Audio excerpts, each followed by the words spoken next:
Mahimbag daw tayo amin. A very wonderful day to all. Wherever you are, welcome. Welcome to the Institute of Global Professionals free webinar, a platform that continuously aims to share valuable information with the rest of the world. A platform that aims to continuously feed your skills and build you become better. With the three I's it dearly upholds, innovate, inspire, and impact. It's such a privilege to be hosting today's webinar. My name's Sarah, a core volunteer of IGP. I'm a teacher from the Philippines, but currently based here in Vietnam. Chào mọi người means be happy or hello everyone. For our new attendees who do not know what IGP yet is, Institute of Global Professionals or IGP is a community where enthusiastic speakers and coaches all over the world come together to voluntarily impart their expertise, knowledge, and wisdom in the hopes of empowering and educating millions of people around the world. IGP is leading in providing opportunities for every individual. We are proud to be entrusted with global recognition such as the International Standards Organization or ISO, which is backed up with a high credibility, recognition, and improved consistency of our speakers. We at IGP have been providing specialized webinars filled with practical knowledge that does not only help but make you thrive and adapt in a constant changing world. Our webinars are free and you can access them anytime at your convenience. Up until this moment, we have 203 webinars that you can freely access and enjoy. Visit our Facebook page or website and you can access the wide variety of our topics of your interests and needs. You can still get the e-certificate for those particular webinars of your choice given that you watch till the end. We hope that you continuously support us in meeting our goal of reaching millions of people by liking, commenting, and sharing our webinars with your friends and loved ones. As IGP keeps on saying, power is gained by sharing knowledge. So let's go share, let's go viral. It's already been 2 years since pandemic came, and it has unfurled the world over and altered the way of our living together. With the start of the new academic year, educators, policymakers, and other education key stakeholders around the world just have to be prepared for the new normal and must continue education interventions for our students. Our theme today is acing the new normal in education. We're thankful that three amazing educators are here with us today to share and discuss their expertise in different fields that can aid us ace in our own classes. This topic, I believe, is just up and perfect given the current situation we have right now. So if you think your friends and acquaintances might need this, let's ask them to join us. Now, join me, ladies and gentlemen, in welcoming our very first speaker, Ms. Haja Rama Mesalucha, with her presentation, Developing Comprehension in the New Normal Education. Ms. Haja Rama, welcome. Hello, good morning. Good morning. Good morning, welcome, Sarah. IGP. Good morning. Hi, good morning. It is actually my second time around in IGP to be the resource speaker. And it's actually a pleasure for me to share my expertise. Yeah. So allow me to present to you my screen. Okay. So by the way, I'd like to acknowledge our FB Live participants. We already have 125 and counting. Okay. So it's a wonderful, bright Sunday morning, even though it's raining here in the Philippines. It's about to rain. My name is Haja Rama M. Mesalucha Baniega, and I am an educator. I am also a life coach, a researcher, a writer, an international speaker, a learning and development trainer. And I'd like to thank IGP, Institute of Global Professionals, for allowing me to share again my expertise here in this platform together with my other colleagues. All right, so I'm going to be talking about how to ace reading comprehension and how to develop it in this new normal situation. So as you can see on your screen, on your FB Live monitors, let me ask you, my dear viewers, okay? So at what age did you actually learn reading? Okay, let me see your comment on the FB Live. Can you kindly type, at what age did you actually learn to read? Because for myself, I've been reading a book when I was 4 years old. Okay, so keep coming your answers, keep it posted. All right. So at least on this new normal situation, we really have to understand the value of loving to read, because I'll be sharing you four letters for this entire topic for us to ace the new normal situation. All right. We are living in this digital world where information are readily available at hand, but we are not exempted that we are facing the VUCA world, which is volatile, uncertain, complex, and ambiguous. Now, we have to validate facts. If it is legit, it's valid. Now, in acing the new normal education, allow me to share to you the four letters of the word read, READ, to equip us more with ourselves and thrive with this new normal. All right?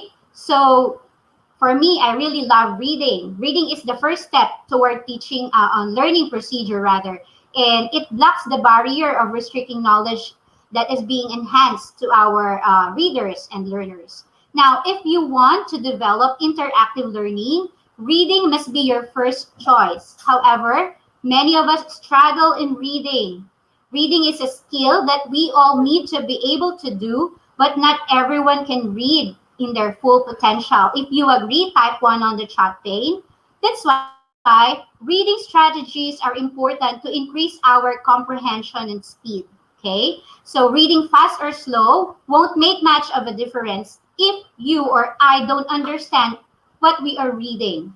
Therefore, learning how to improve our reading skills will benefit us greatly in the long run. When it comes to developing comprehension and grasping abilities, you need to divert your mind from reading. Now, we know that the term bibliophilia or bibliophilism is the love for books, and a bibliophile or a bookworm is an individual who loves and frequently read books. Now, my question in the Facebook Live, what age did you learn reading? I'm waiting for all your answers, my dear participants. Okay, now there are actually 7 benefits of reading books. First is to increase our vocabulary, and it improves our memory and focus. Aside from that, it enhances our imagination. It sharpens our mind. It decreases our stress and depression and strengthens our ability to write in our writing skills. And last but not least, it boosts our sleep. Imagine the benefits of reading. Now, in this new normal setup, we somehow forget to read a lot because we are bound to do our task. We are a bit busy with our situations. So we have to mind reading, okay? Now, let me ask you, what book made you a reader? Okay, personally, in my current situation, I love this book. This is called the Scripture, okay? Because it is the account of humanity. The Bible shows us how God's character and provides us good revelation of Himself to us, okay? It is the most important source of our Christian life, and this is the authority of Christians. Now, you may have your own respective books that you like.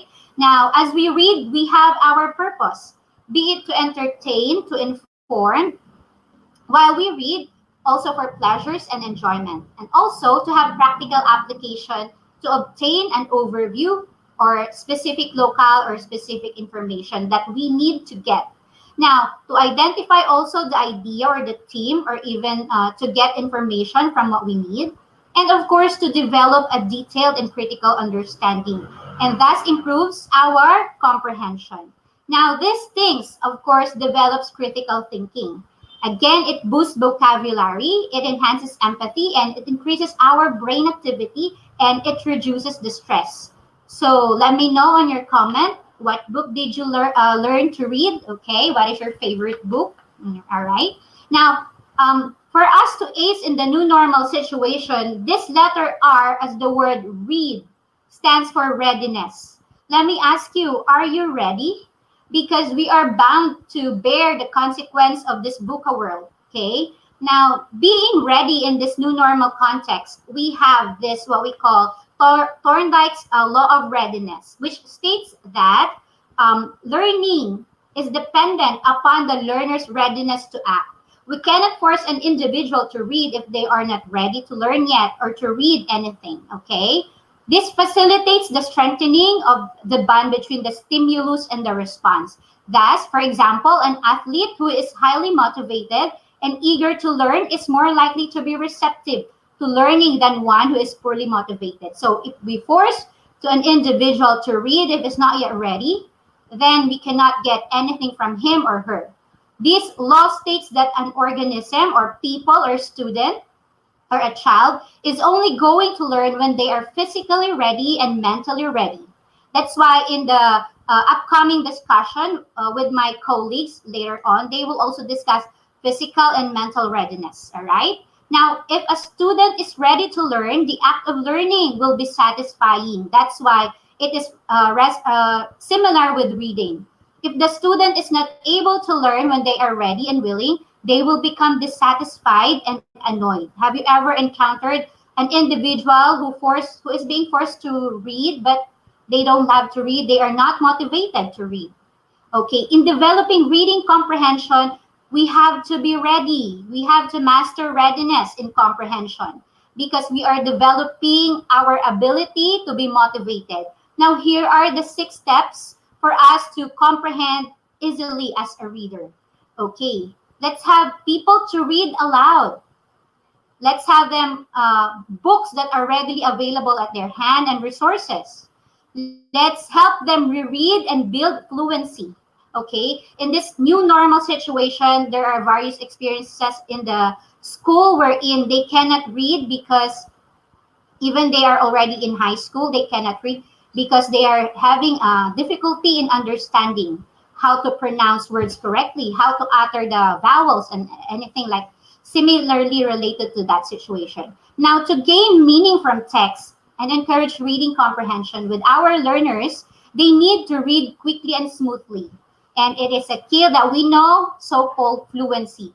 By beginning at third grade, for example, our learner must read 90 words per minute.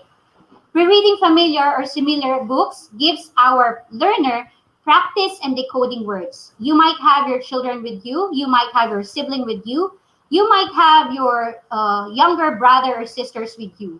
Try them to read aloud and practice the skills. Aside from that, we communicate to our child, to our struggling reader, so that they can comprehend.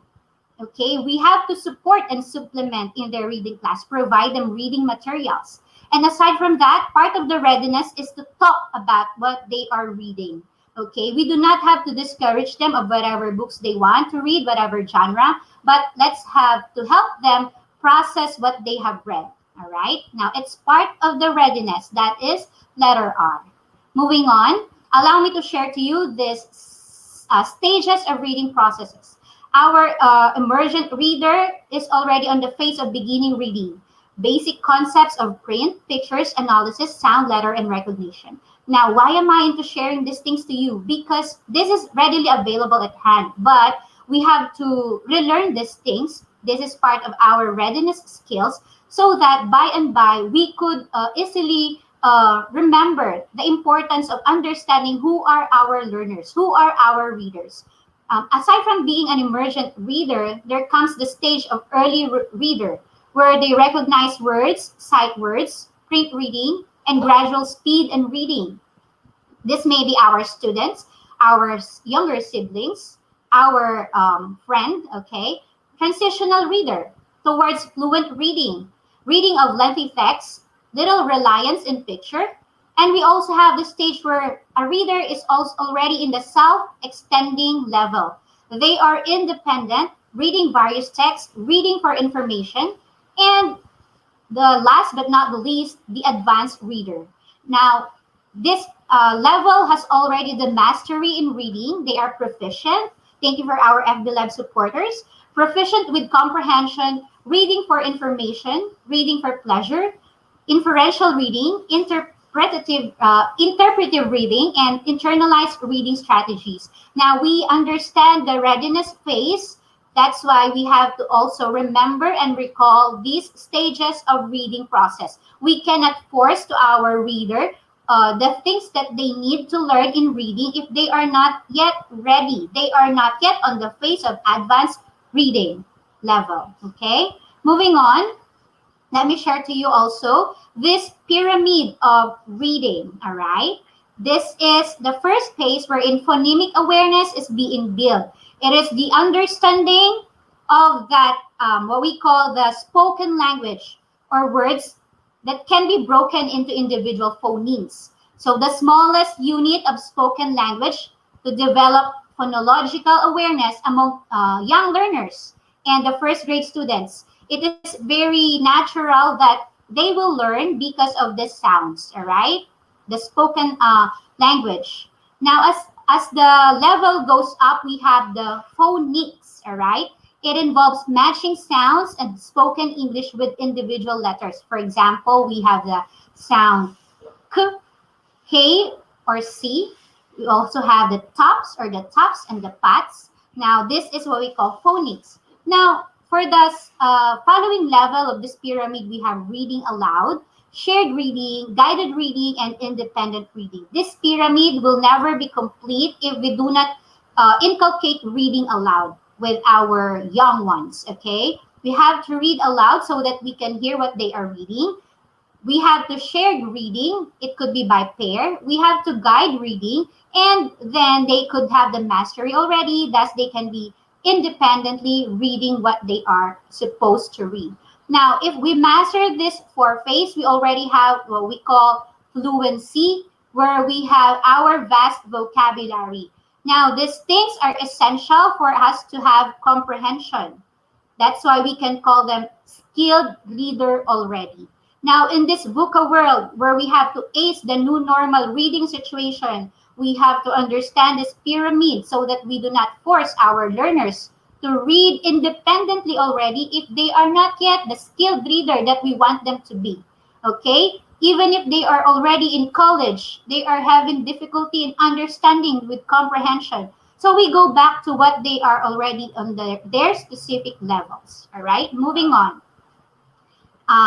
The human mind, all right. The human mind does not read every letter by itself, but the word as a whole. As you could see on the slide, it is not spelled correctly, but if you process it on your subconscious mind, my dear FB participants and viewers, you could easily read and recognize what that does this text reiterate to us.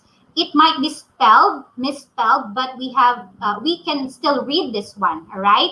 Because when we say human mind, the first letter and the last letter are being placed right, we can still read this, even this is in total mess.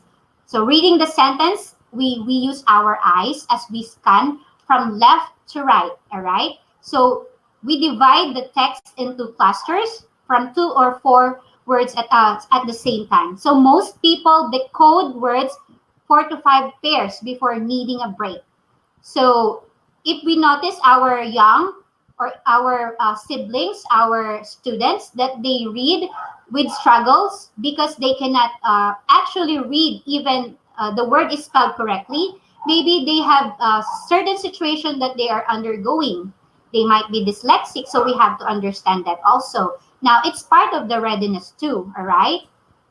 Let me go ahead with my next slide. All right.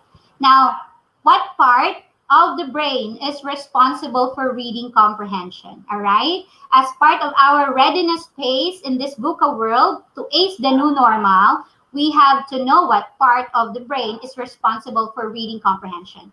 There we have our temporal lobe. All right. This is responsible for phonological awareness and decoding, discriminating sounds. The frontal lobe handles the speech production. We're reading fluency and grammatical usage and comprehension, making it possible to understand simple and complex grammar in our native language. Now, these parts of the brain are essential because we cannot comprehend if we don't have our temporal lobe and frontal lobe ready. I'm not talking science here, but this is just the human brain, okay? Moving on. All right. It is not enough to simply teach our young to read. We have to give them something worth reading. Do you agree? Type 1 on the FB Live. Thank you. Okay, we have to give them something worth reading. Remember that in this world, we are being bound to read texts that are not valid, that are not legit. So we have to evaluate what are the good and worthy reading materials. Something that will stretch our imagination, their imaginations, something that will help them make sense of their own lives and encourage them to reach out toward people whose lives are quite different from their own, according to Catherine Patterson. This is really essential because we have to read and evaluate what we are reading. The good source of reading material should be what we have to instill in our young ones, all right? Now, what are the activities as part of being ready in the new normal? What are the activities of reading readiness? There we could have play-based activities. For example, that builds reading readiness. We have vocabulary or drill, print motivation. We also have print awareness, narrative skills, letter knowledge, and phonological awareness. These are just the basic skill, but we have to learn these things because that we are busy at this point in time. We neglect this basic, which affects comprehensively, hugely in the reading process and comprehension of the people around us. All right. Now, reading should not be used as a punishment. Okay. When I was a child back then, I remember some educators would use this as punishment. Let us debunk that activity then. Let us not use reading as punishment so that we could promote entirely the love for reading. Would you agree? Okay. It is counterintuitive. If the goal is to instill a love for reading, then reading or taking away the reading time should not be an option for punishment. Okay? Moving on. After the letter R, which is readiness, the next letter is E. Okay, we have this eagerness. Okay, eagerness is equal to success. It is equals to success. We are eager to learn in this new normal context because if we're not, we are being left behind. All right. Now, this point in time, the diversity of learners in terms of academic performance and the ability to read is now appended with the diverse social, economic status and the ability to sustain education amid the pandemic.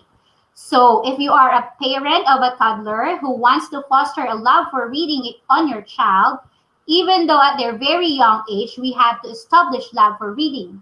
They must be excited. They must be eager to discover how us, as elder citizen, can promote love for reading. We have to show keen interest and intense desire to also read. We model to them, okay?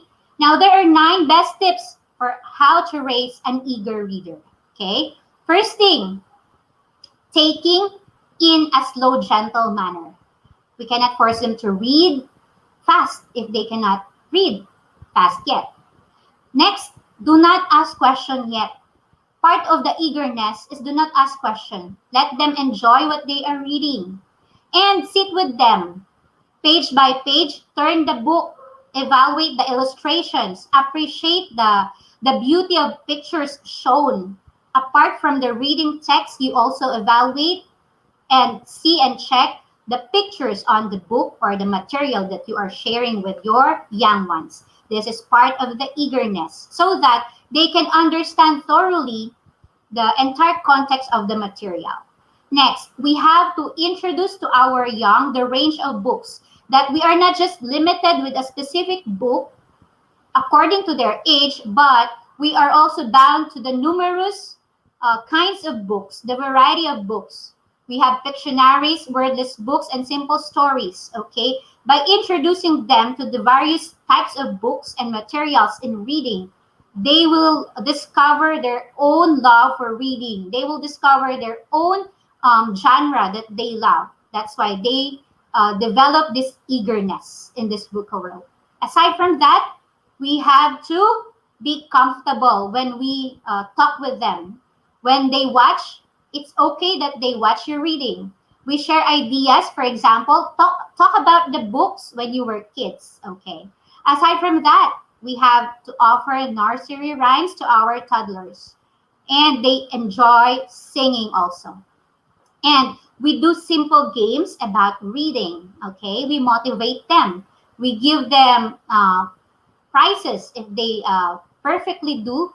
But if not, that would just be fine. Aside from that, we have to spend a relaxed period of every day about a half just sitting, playing, talking with no interruptions.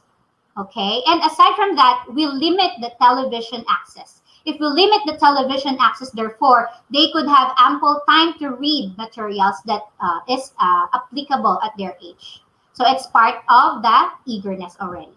Okay, moving on, we have letter A. The first letter we have R, and then the second letter is A. R is readiness, and we have the eagerness. Now we proceed with awareness. Now that we are thoroughly aware of being ready and being eager, what is awareness then? All right. It is no secret that an education system here and abroad have been hit hardly by COVID-19 pandemic. And while we hear sometimes difficulties among parents, guardians, students who are struggling reading online with their teachers, we all have the fair share of these challenges. Now, as teachers, as educators, as a citizen who is responsible to inculcate reading awareness and love for reading with our young ones, we have to remain still and value reading, even if it's COVID-19 pandemic. Okay. Now there are actually 7 challenges according to research that has been studied. All right. Now the first thing that our young ones are encountering, we have to be aware that they are now cell phone addict. Right. This is very true. Aside from that, they have short attention span. Given this limited attention span, how can we enforce them? How can we inculcate them and instill them the love for reading? It's a challenge for us. Now we have to be aware so that we could actually give solution for this situation. Now they are also bound with their responsibilities at home. Okay, they may be a good reader, but they cannot practice because they are bound with responsibilities at home. Aside from that, they have various extracurricular activities. And some are lack of interest, while some are lack of motivation and no quiet place to read at home. Given that we are on remote learning, they are experiencing learning situation with just like with what we are experiencing at this present point in time. We have external noises, internal noises, and these are called barriers affecting the reading process of our young ones. All right. Now, these are part of being aware, our awareness with readiness, eagerness, and awareness. And the letter D that we have for read is demonstrativeness. As the word implies, us, we have to demonstrate. We model implicitly and explicitly the love for reading. Comprehension and extracting the meaning of what we read is part of demonstrating to them that we really value reading. We use the prior knowledge, we use predicting, we use identifying the main idea and the summarization. We do questioning. We also have making inferences. These are part of demonstrative skills that we do with our young ones. Now, why do we need to demonstrate? Okay, we need to demonstrate our love for reading because if not, who will be the ones to demonstrate for them? If not us, who will be the ones? All right. If we really value reading, if we really want to develop reading comprehension, we have to fully master it within ourselves. Thus, it will be seen and then they will follow also. All right.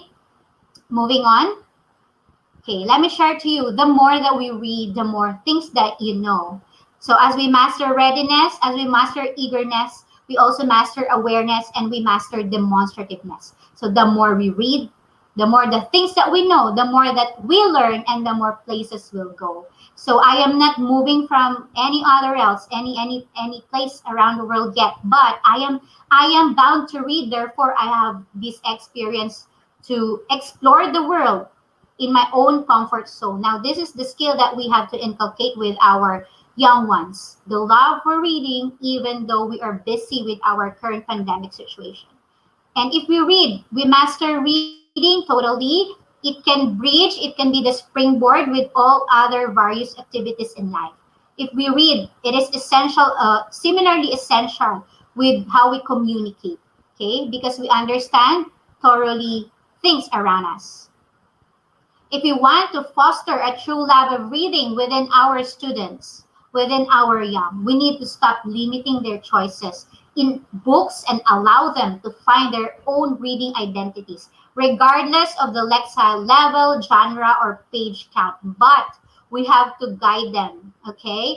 They may have the privilege to explore the genre that they have, but remember a while back, we have to instill goodness when we read so that the fruits of our reading will also be good. All right. But let we explore them, we let them explore, we give them the benefit to explore the genres that they love. We just have to guide them. All right. Now, these are the things that we need to essentially remember in acing the new normal situation. We have to read readiness, eagerness, awareness, and demonstrativeness. And with that, my dear FB Live viewers, my name is Hara, and thank you so much, Institute of Global Professionals. God bless everyone. Wow, thank you very much, Ms. Haja, for the very wonderful presentation. Indeed, the importance of reading is completely undeniable. And having listened to your presentation has reminded once again our role as educators. And you have taught us a lot of the things that we need to take into account as we help and promote love of reading to our learners. I can just remember and reflect back in my classroom that whenever I ask my students to read and open their books, one student just mentioned, "Teacher, I feel dizzy. There's so many letters." So, uh, yeah, and the read, implementing the read and taking into account, I think that that is surely a goal that we can follow and remember every time we do this or we do reading activities in our class. So thank you so much once again. I hope Yeah. to meet you again later. Catch you later, All right. Sarah. Yes. Okay. So now, ladies and gentlemen, hmm, it's time to welcome our second speaker, Mr. Romeo Katuday, with his presentation, Physical and Mental Readiness in the New Normal Education. Welcome, Mr. Romeo. Yes, ma'am. Good morning. Thank you, Sarah, for that warm introduction. So I would like to thank the IGP, the Institute of Global Professionals, for this opportunity to share my expertise. So allow me to introduce more about myself. So I am 21 years, no, and counting in the field of education. I'm a public school teacher and a higher education instructor teaching physical education here in the Philippines. Before, I'm a dancer and still a dancer. I love dancing, using those movements to improve my physique and also to be more active and to trigger my mind for critical thinking and to uplift myself, of course, because of sharing that specific talents of mine. Formerly, I'm a swimming athlete during my college days, and I am a master's degree holder with a diploma in culture education. So much with myself. I think we need to proceed with my topic. So let's have our objectives. So first, we need to understand physical and mental readiness in the new normal education. Why is that? Because these two has an important or vital role in completing your aura as a performer, as a teacher, as a worker. Okay, in your different fields, no, or expertise. Next, we have to appreciate the importance of advocating physical and mental readiness in the new normal education. Why? Because in order to be a good to have a good output or accomplishment in your field, better that we need to, take a look the details and how to improve ourselves concerning your physical attributes and also your mental attributes. These two must properly collaborate to one another. Next, learn to tips to ace the physical and mental well-being in the context of the new normal. So why is that? Because we are the weapon in this new normal. We as teachers, we as students, we as a worker in different fields again. So we need to take good care of ourselves because we might lose somewhere else. All right? Good health means not only in the absence of disease in the body, but a complete physical, mental, social, as well as spiritual well being of an individual. So these objectives will make us realize more the essentials of our topic. Moving on. Yeah, this is the challenge. Game on. The beginning of this school year has started last September in the Philippines and all over the world. So actually, the education has already started. While classes are open and the teachers and school leaders, as of now, behind them planning for the shift to another conveyance model of educational programs, the so-called online classes. And we need to adjust to that need. Okay, in the web-based setting, there are tons of restrictions by which teachers can direct their classes, actual distance, dependability of web associations, the ability of understudies. Wow, that's substantially more. Be that as it may, we are likewise not relied upon to finish the greatest expected abilities in the internet setting. We must be sensible in the manner we approach classes.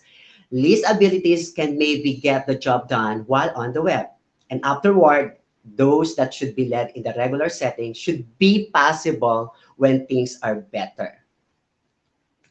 So this is the challenge for everyone. So who's tuning in our Facebook Live, I think I would like to challenge everyone to follow this simple step or based on my instructions, based on the teacher also, just a simple activity before I proceed with my discussion. No? Okay, so I would like to request everyone to please observe good posture, then sit properly, then let's do this. Okay? I would like to invite also Sarah to participate and also Ma'am Hara. Okay? So find a space and do this and let's do this one.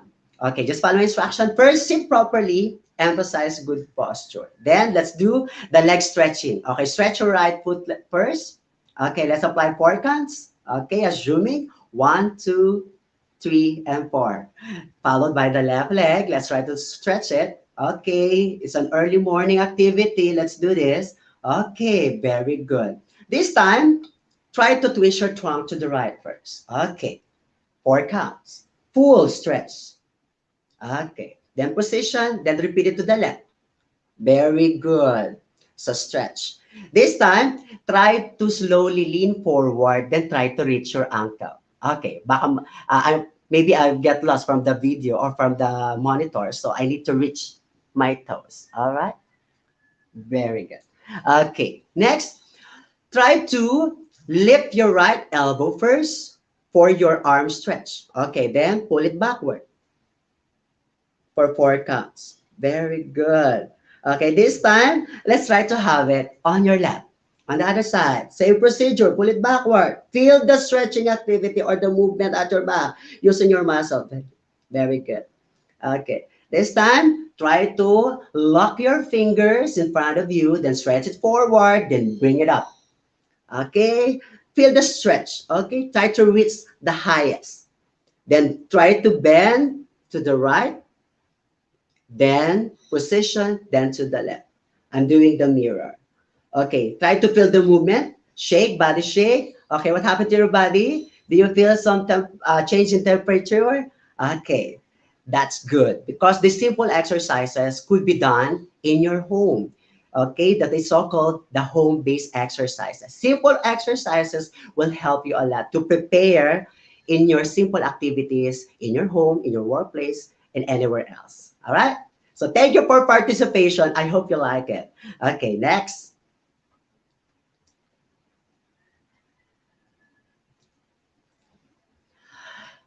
Based on research, They claim that our lifestyle deeply affects of our new normal.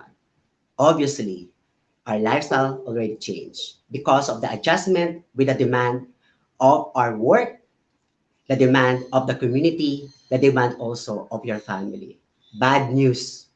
A single workout in the gym per day isn't necessarily going to do the trick. Just one magic pill isn't the key to weight loss.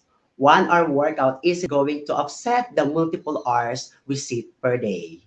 Although working out is important, it's simply not enough to counterbalance the average person's sedentary lifestyles because we need to exert effort in doing different activities. By doing so, we're also targeting different skills of a human being. The fundamental skills like walking, running, rolling, body twisting, reaching, pulling, these are some fundamental activities that would help us to what? To get ready for work. All right. Good news. After the bad news, you don't have to make a separate trip to the gym to begin to combat the effects of a sedentary job or lifestyle.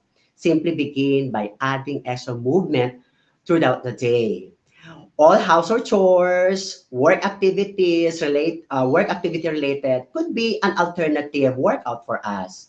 10 minutes activity would help, like walking around, okay, climbing the stairs, going to the bathroom, cleaning the bathroom. That is just another alternative activity that will settle those less activities that we had before because of the lockdown happened during the pandemic or during the COVID-19 virus scare. Okay? So when you are at home watching television at the end of the day, try to, have some stretching like that, like what we did from the activity number one. Okay? Then position to open up your hips sometimes. Then pay extra attention to change your position every 5 minutes. Again, I'm stressing on that point.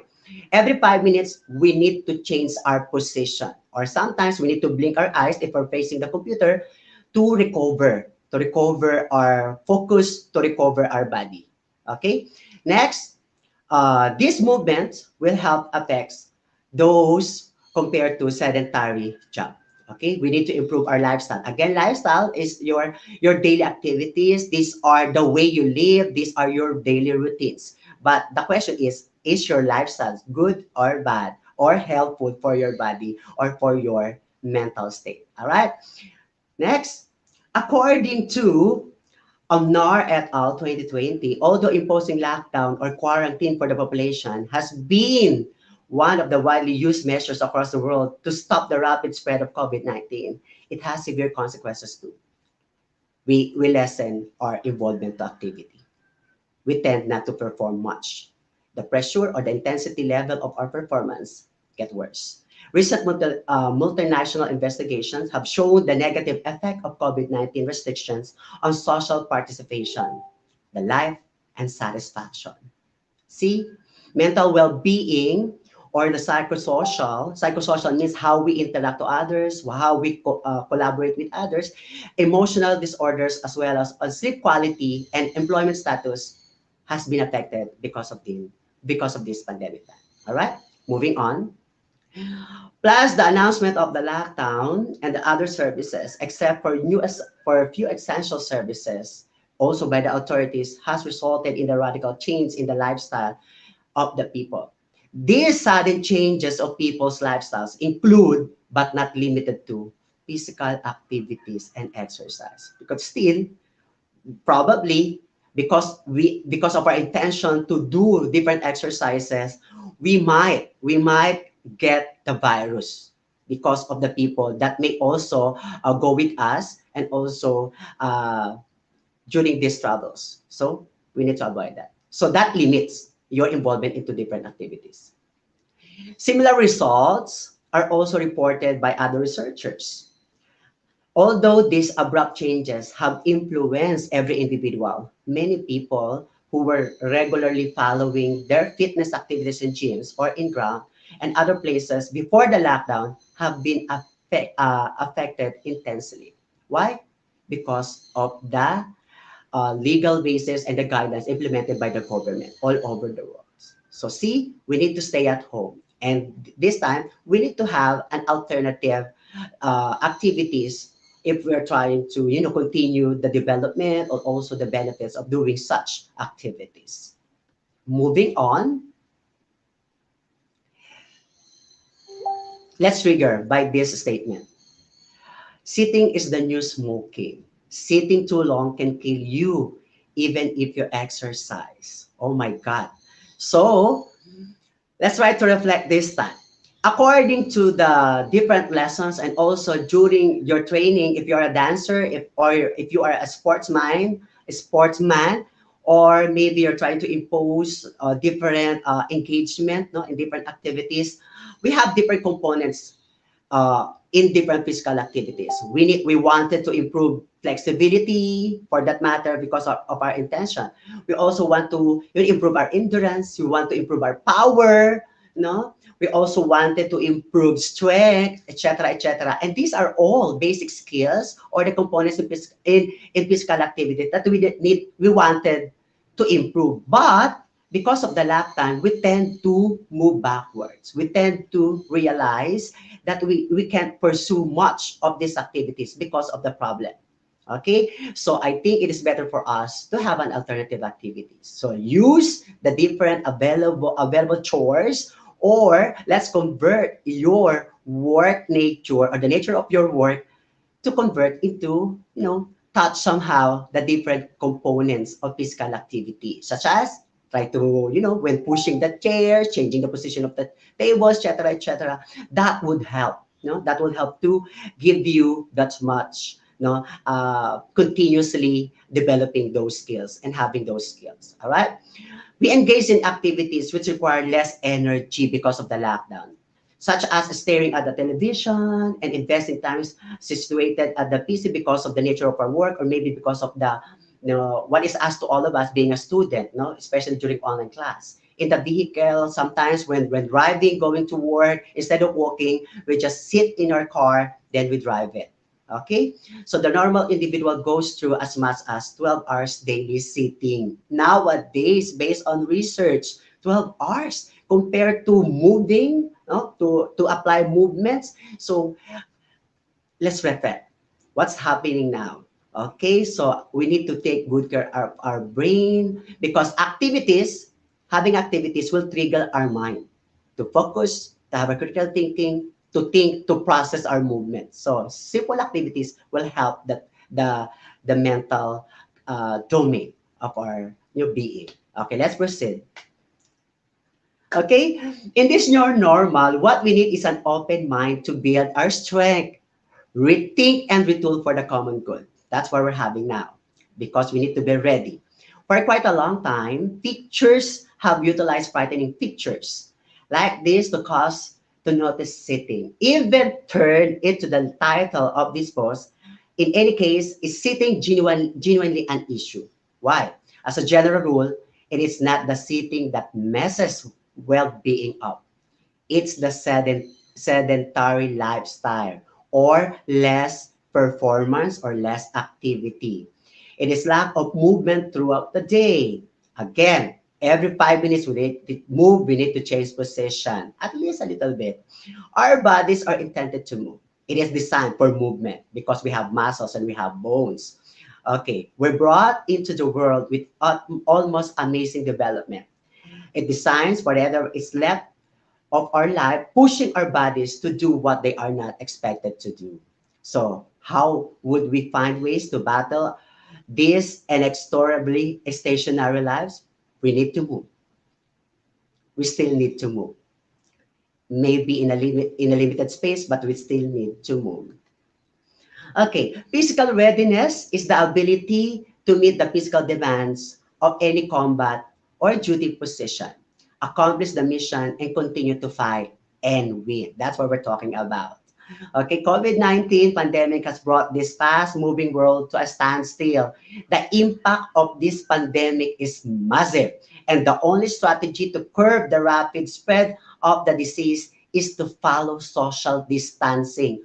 but they never told us to stop moving. The imposed lockdown, resulting in the closure of business activities, public places, fitness and activity centers, and the overall social life, has hampered many aspects of the lives of the people, including routine fitness activities of fitness freaks, which has resulted in various psychological issues and serious fitness and health concerns. So physical readiness is integral factor of composing our holistic well-being. Holistic, it includes the different domains of individual, the mental, the physical, emotional, social aspect, as well as spiritual.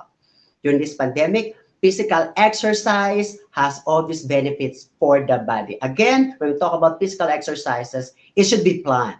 It should be focused on the things that actually you consider as your weakness or low point in terms of performance. Because exercise is a planned activities, focusing or directing your weak points in your body or weakest point in your body or weakest skills that you got there. Benefit, but did you know that moving your body and breaking a sweat also improves your mood? So let's try to move. Sometimes it relaxes us, no? Most of the time it relaxes us because of these activities. Alleviates the depression and aids cognitive abilities. Endorphin and dopamine, when we finish a challenging yet satisfying workout, are just what you need to stay mentally and emotionally fit. Emotionally fit, it is a it is a condition wherein uh, we could easily find solution. We could cope up with our feelings, with anger, happiness. We have that control. All we have to do is we need to have that control in our mind and our emotions to avoid stress, to avoid depression. Through what? Through having different physical activity brought about by physical readiness. Next, before we go on, before we engage ourselves in different physical activity, we have here questions that we need to answer because again, our main concern is your health. We also stress also a while ago that health is. I'm already, madam, in the slide number 13. Slide number 13. Yes, madam. Thank you very much. Okay, so we have here questions, physical activity readiness questions. All right. Next slide, ma'am. Moving on. Yes, there you have it. Thank you very much. Okay, so physical activity readiness question. These are common to a sportsman. This is common to all gym enthusiasts. We need to answer these basic questions before we engage or give intensity in our movement or exercises. If we try to plan or program our exercise for a week or for a month. So first, has your doctor ever diagnosed you to have a heart condition and that you should only do physical activity recommended by a doctor? So if your answer is yes, so you must not do intensified activities. Then we need to adjust physical activity involvement to create workout that is good for you or designed for you because of your situation, like avoiding much resistance activity or long and high level of aerobics. Again, aerobics is when you feel that much intensity of the activity. Okay, so it's like jogging, running, jumping, etc. These are samples of aerobics activity. Swimming is an aerobic activity also. Okay, next month. Number two question, again, is your doctor currently prescribing drugs for your blood pressure or heart condition? Why is that? Why they need to question you? Why they need to give you this question? Because there are activities that may increase blood pressure in your body while moving or engaging into activity. Therefore, we need to avoid or engaging in different intensified exercises for that matter. All right? Number three question. Do you experience pain or discomfort in the chest, neck, and jaw area during mild physical activity or at rest? Simply means that your internal body has bigger problem to be addressed immediately. So again, if your answer is yes, we need to adjust the activity or take a rest for a while. All right. Next, number 4, another question. Do you experience shortness of breath with mild physical exertion? Again, exertion is the application of force or intensity, ano, added intensity into activity. Of course, if your answer is yes, you need to stop immediately because the activity may aggravates the situation. Okay, so if your answer is yes, that is the common result. We need to stop, whether we like it or not, because your health is at risk. All right. Number 4. Do you get tired frequently even when not doing physical activity, or are you frequently drowsy when you engage in even simple activity? Oh my God. Because this is related to high blood or hypertension. Because your body temperature also goes higher while moving. All right? So if your answer is yes, we need to consult or maybe tone down the activity or better rest for a while. Number 5, have you lost weight rapidly recently with or without feelings of extreme hunger?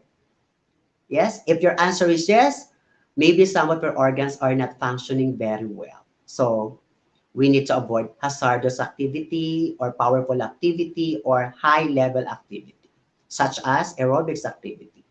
See? Okay. Next, number 6. Another question. Do you have a bone or joint pain that increases with movement? Is there a sudden increase in pain when bending or touching the joint? If your answer is yes, because sometimes this is connected to age, to gender, because as we grow older, our bone becomes more brittle. Or maybe because of your usual daily activities and also based from your nutritional status. All right? Or maybe there is already underlying issues in your bone. So you need to ask for a for a doctor's opinion regarding that feeling. All right. Next, number 7. Do you know other reason why you should not do physical activity? It's up to you. You need to have a short reflection, sit for a while, then check what are the reasons why I can't be in that activity or why I can pursue any movement. It is your body, therefore you must know what you need the most. Next, supposedly, we're going to do this physical readiness activity or activity number 2.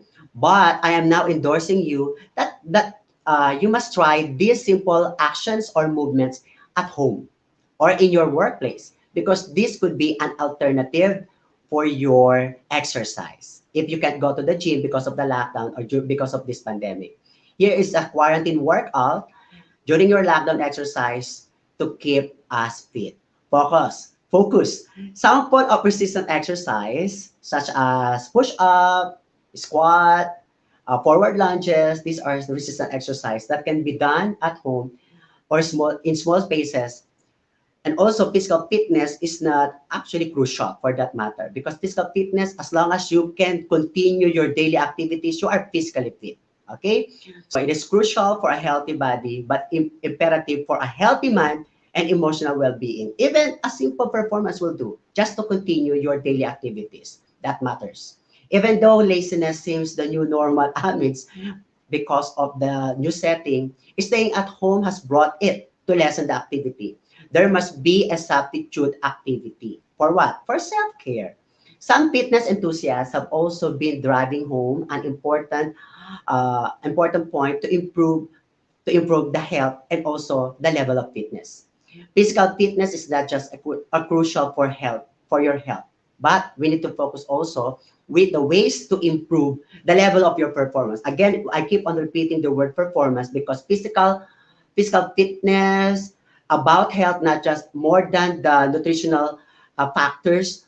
Also, we need to do some movement to improve that levels of physical fitness. Okay, probably even working on one's sleep cycle, an important aspect of good health. Once again, we need to, combine the two. Okay, what are those things that I need the most to improve my daily activities or to continue my work? No? Okay, so more than laziness or more than sedentary activity, I need to get to movement or to be engaged to activities because it helps a lot for my self-care, to improve my fitness, to improve my physical attributes, my physique, my mental and emotional aspects. All right? That is more on physical readiness. Next, to continue, there are factors affecting physical activity aside from your internal problems, based from the questions that I have mentioned a while ago. First, the eating habits. Your style, the way you eat, affects the way you move or pertaining or focusing on your body. So that's our main concern here. So first, eating habits. When we talk about eating habits, it talks about refers to how and why people eat, which foods they eat, because we have this old saying that we are what we eat.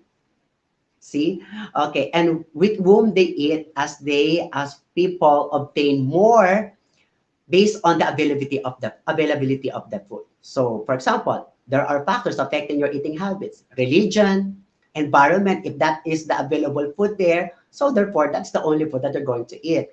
Okay, maybe that is the only food available in the store or maybe in your kitchen. So therefore that affects your way of eating.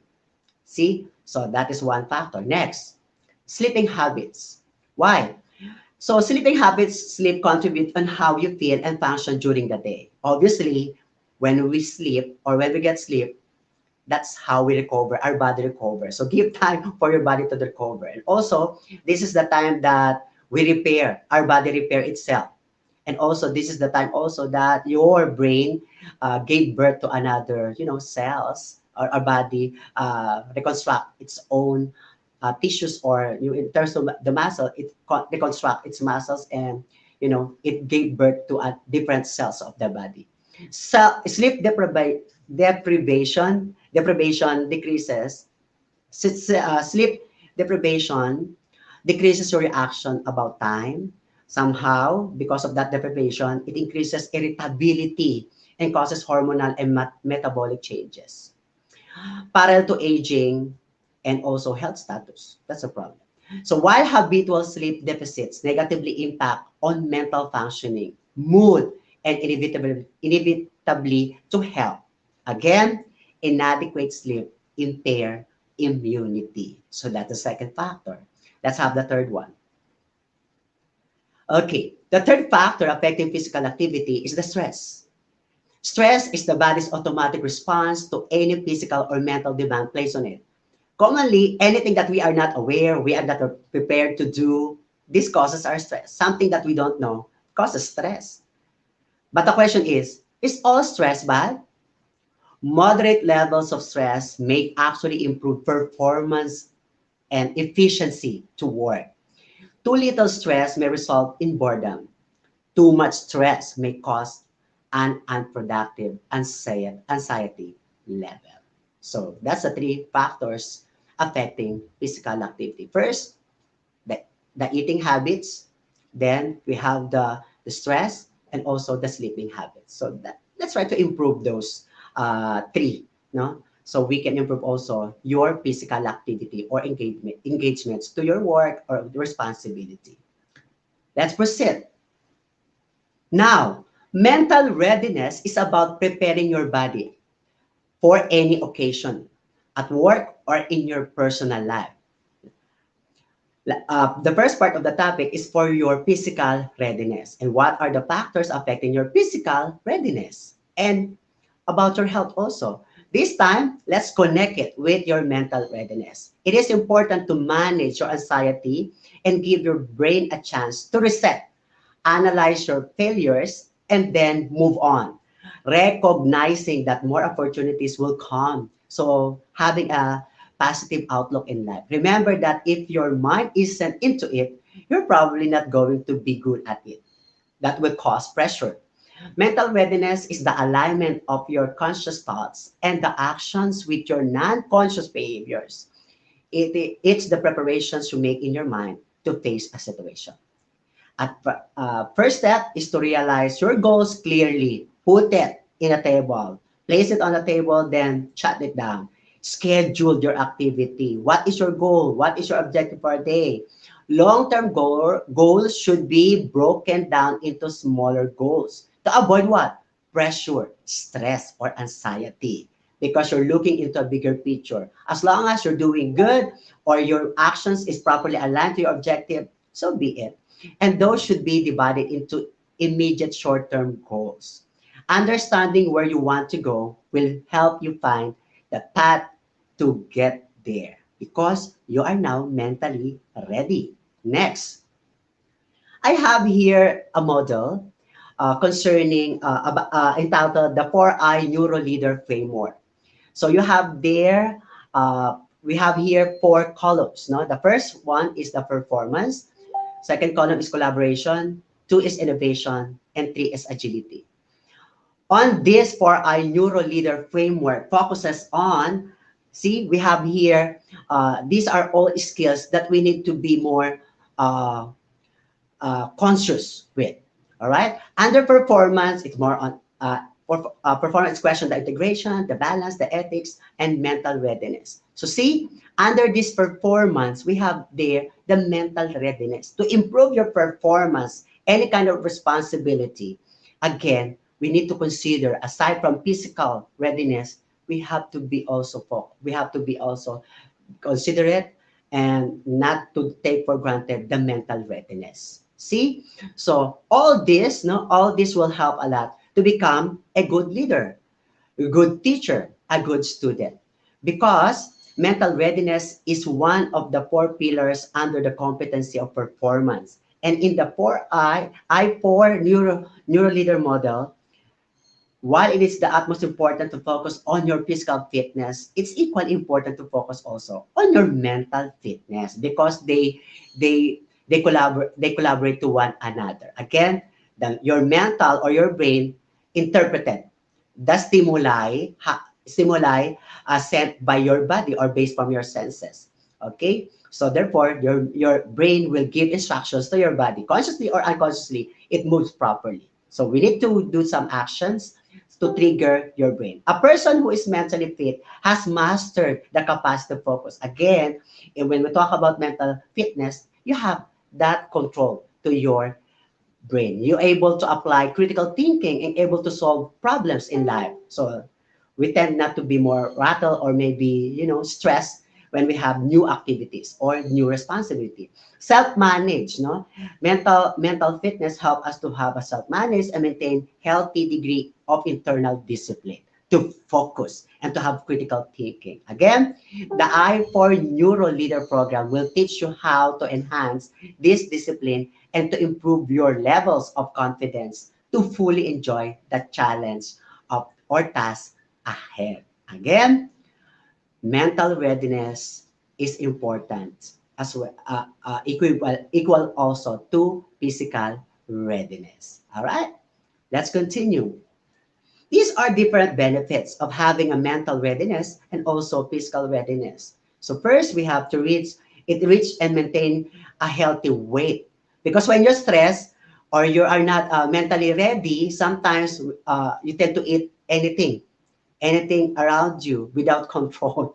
So we need to have a show, basic concerns, and also we need to be more conscious with what we eat. So and the tendency will be we could arrive too much to gain we could gain uh, weight. No? Next, strengthen bones and muscles. When we move, obviously we tend to prepare our body. When we move, we what do you call this? We lubricate your joints, you lubricate your bones when we move. So it is helpful. Next, it improves the heart and the lung function, such as during your aerobic activity. It improves its capacity. It gives you the level of performing in a long period of time. When we call it endurance. No, okay. Next, we have sleep better. Then we live with a happier life. No? Okay, other benefits of regular physical activity aside from, mental readiness, it reduces the risk of heart attack. Also, it manages your weight better, have a slower blood cholesterol level. Again, it lowered the risk of type 2 diabetes and some cancers, have lower blood pressure, and also have stronger bones, muscles, and joints, and lower the risk of developing osteoporosis. Lastly, it lower your risk of falls or failures in life because you are ready, you are prepared mentally, you are prepared physically. Next, mental health. Okay, let's have this impact in getting active on mental health. Impact getting active has on mental health. Okay, these are contributory why we need to give weight on mental readiness. Also, mental health, because mental health improves the mood. Also, it lifts self-esteem. It lowers risk of depression. It reduces stress. It improves sleep or slows dementia and cognitive decline. Mental health includes our emotional and psychological and social well-being. It affects how we think, we feel, we act. See, it also helps determine how we handle stress, relate to others, no? So, and also to making choices in a daily basis. Mental health is important at every stage of life, from childhood to adolescent, throughout adulthood. We have also seven components here of mental health. The first one is community. We belong to our community. So we are not an island. So we need to collaborate to others. We give, no, we share experience, we share our thought to others. Next, physical health. So aside from this, so you need to prepare your body, do some exercises, to improve your mind, and also intellectual health. The more we move, the more we think. The more we think, we improve critical thinking, reasoning ability. So also we improve intellectual health. Next, environmental health. So by walking, during your meditation to relax your mind, appreciating the nature, appreciating the existence of life, that is all about environmental health. No, any living organisms, no, beyond our body, or maybe the space beyond our body, is called environment. So see, so we need to appreciate the existence of this. So that is environmental health. We also need to acknowledge your boundaries or limitations. We are not a perfect human being. We are not perfect creation of God. But because of that imperfection, we tend to improve. We have more rooms to improve. Okay, we need to identify your weakness and strength. Then, most importantly, we need to love ourselves because that is self-care. Next, the question now is, what can you do? That's the challenge. After knowing the importance of mental health, mental fitness, physical health, and physical fitness, ask ourselves, where are we now? What are the things that I do every day? Is it contributory for my mental health? Does it contribute for the improvement of my physical health? Ask and be concerned. Act and face things. Help others and maintain positivity in life. Next, be an advocate. I challenge you. We challenge ourselves. I challenge the world.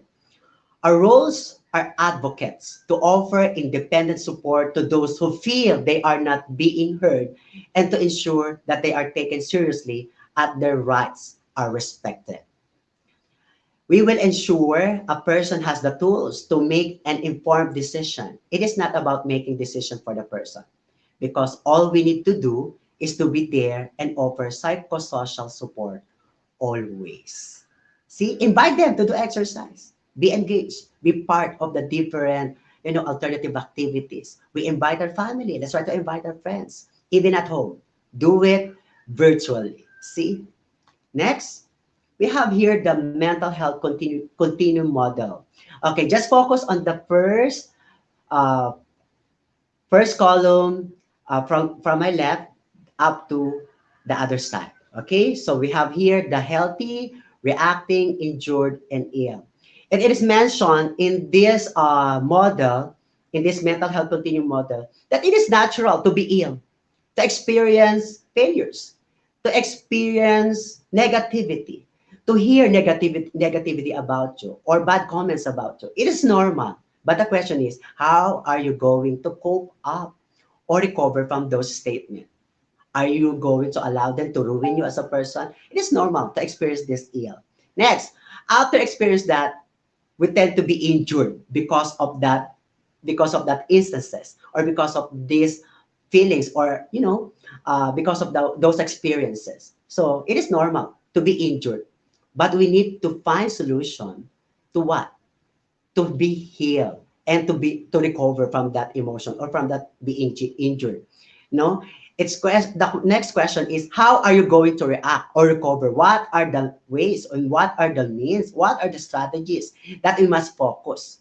See, find your friends, talk to your friends, include your family, tell something about yourself, share your experience. No, then we tend to develop ourselves all together because our main focus in mental health continuum is to be healthy.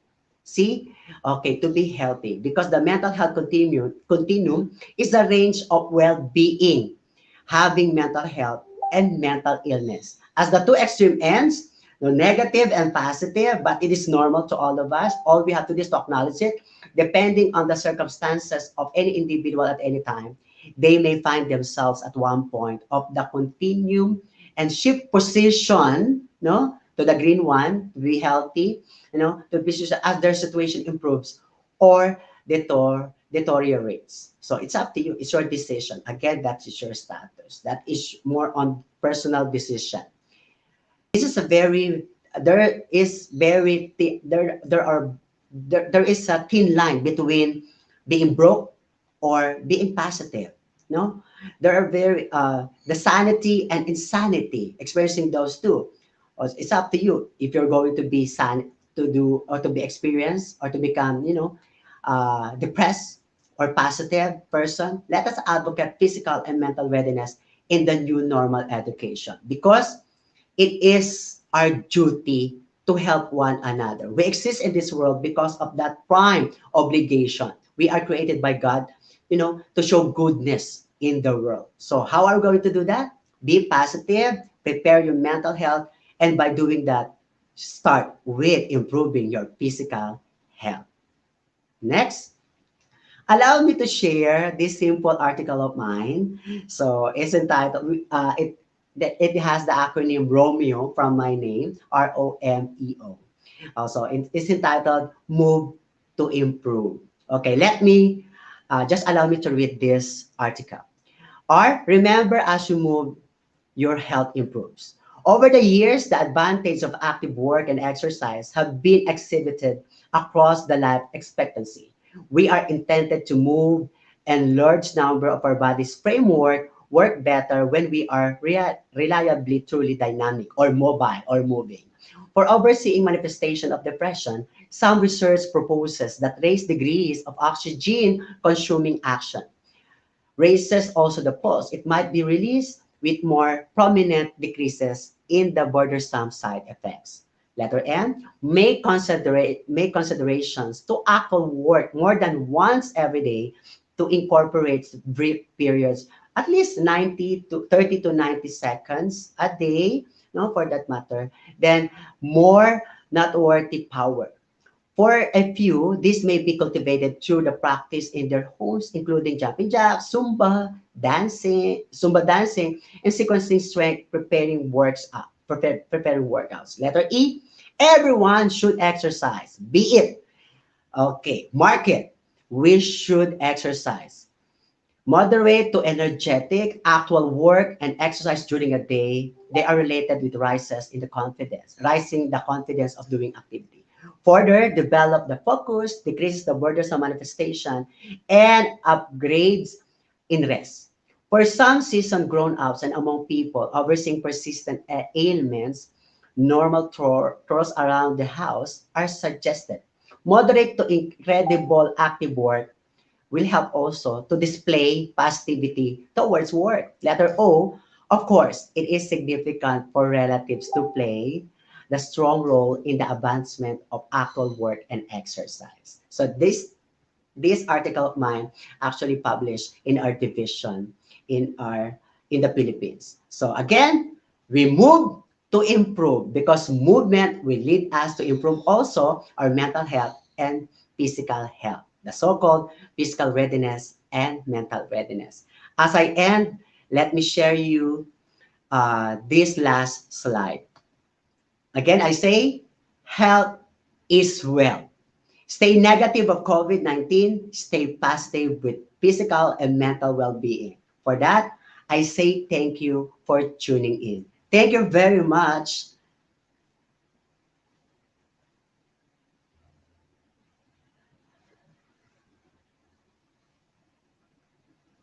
Thank you so much, Sir Romeo. I feel refreshed as I followed your movement instruction prior to your presentation. And I agree that as the pandemic disrupts and brings significant changes in our lifestyle, so as our physical and mental being, they have been changed a lot into maybe not in a positive way. And your presentation is what we do really need these days. And I'm sure a lot of us have who have listened to you today have taken a lot of takeaways that we can apply in our day-to-day life and also that we can share to our loved ones. And I love the challenge that you have posted for everyone else who are with you today to be an advocate of physical and mental health readiness. Yeah, but it poses also challenges to apply it for ourselves first because Yes. I think that most of us or a lot of us are also guilty of having a sedentary lifestyle. But um, the challenge that you have posted also to keep the choice if we are going to stay being sedentary or to move to improve. I love that. I love this article that you have published. I want to get a Thank you very copy of much, ma'am. that. Yeah, I want to have the full copy of that later. So thank you so much, Sir Romeo, once again. Thank you, ma'am. Okay, before calling our last speaker, I would like to thank everyone for to all our participants who are actively taking part in this webinar. You are still very much encouraged to give your thoughts and ideas regarding our topic in our comment section below. Let's share our thoughts and learn together. Also, we are also going to have a quiz competition.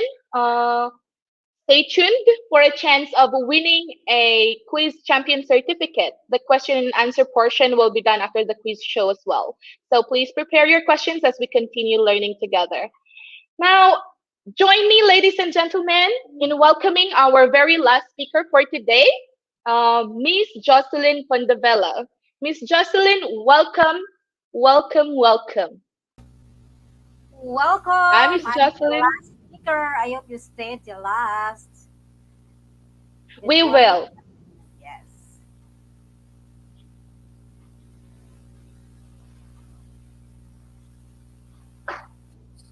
Okay, ma'am. Yeah. Yes, everyone. Hello, world. Am I going to start now? Yes. Okay. So, as the moderator uh, announced that I am the last speaker for today, I am tasked now to share with you the topic, the last topic, which is what fostering values formation in the new normal education. Okay, so good afternoon, good morning, once again to one and all present in this webinar. Of course, I am Jocelyn Basse Pundovela. I am a life coach and a trainer with a strong leadership background. So I am committed to helping others to manage change and transition smoothly. I work with corporate before, government and team coaching and development. I'm also a professor, a licensed professional teacher, a registered psychometrician. I'm also an author, writer, a youth formator, and presently I am a guidance counselor. So much for that. Hello, once again, world. Bear with me. Okay, again, my topic now is fostering values formation in the new normal education. To begin with, your values form the foundation of your life, right? So they dedicate the or they dictate the choices you make and determine the direction that your life takes. Your values will influence your decisions related to your relationships, career, and other activities you engage in. Today, we will delve deeply why fostering values formation in the new normal is indeed necessary. So, the COVID 19 pandemic presents humanity with an extraordinary challenge. So, the rapid spread of the virus and the necessity of seeing and checking for the effectiveness and efficiency of vaccines, and our world is constantly affected by this increase of cases. Much that our mental health is affected, which is also our concern. Okay. So our values can make a difference. Okay, moving on. Again, our values can make the difference. Okay, what were the values taught to you when you were in your childhood? Okay, that's the question. I think the very question. Okay, so come to reflect on it. What are the values taught to you when you were in your childhood? The Dictionary of Psychology explains that value attitudes as it determines all human works, and the main patterns of behavior are different actions or even single acts. So according to John Piaget, uh, he is sure that the middle childhood, the age between 6 to 11 years old, is the most suitable period to foster moral issues. Again, 6 to 11 years old is the most suitable period to foster moral values and moral issues. Okay. So according to Lawrence Goldberg, referring to various research points out three stages in the evolution of morality. Okay, so the second stage includes children aged from 10 to 13, uh, is so-called the self-decided moral agency. So the third stage of Lawrence Goldberg represents the moral agency using all individual moral standards. So this kind of morality develops or fails to develop in the period of adolescence. So moving on. So what are the values you learned when you were in childhood? Okay, think about it. So the issues of moral values are highly relevant as they are closely related with the human upbringing, fostering of these value attitudes. So that's according to sketches of ethics. That was 1984. So secondly, our modern education is in a state of global crisis, partially because of the absence of value-based design of its strategic functions. So the development of value-based attitude is a complex process. Is a complex process. So in general, morality or moral is the most conservative aspect of inner culture. It changes slowly and gradually. However, children and teenagers have less preconceived ideas and habits than adults. Therefore, their relationship with the world is in the making. They are more flexible and susceptible to outward influences. Okay, so moving on. So in the slides, the quasi circumflex model proposed by Schwartz. There you go. Okay, it's two-dimensional space contrasts, self-transcendence with self-enhancement values. Example of that is what? The helpful versus achievement. Of course, we have openness with conservation values, freedom versus security, as you can see in the slide, figure 1. So self-transcendence and the conservation values are considered as having a social focus, whereas self-enhancement and openness values are considered as having a personal focus by Schwartz. Okay, so moreover, self transcendence and openness values are conceptualized as anxiety free and growth oriented, whereas self enhancement and conservation values are anxiety avoidant and focus on self protection. So the model's two dimensional structure has been replicated in many cross sectional and experimental studies conducted in over 80 countries. Okay, so moving on.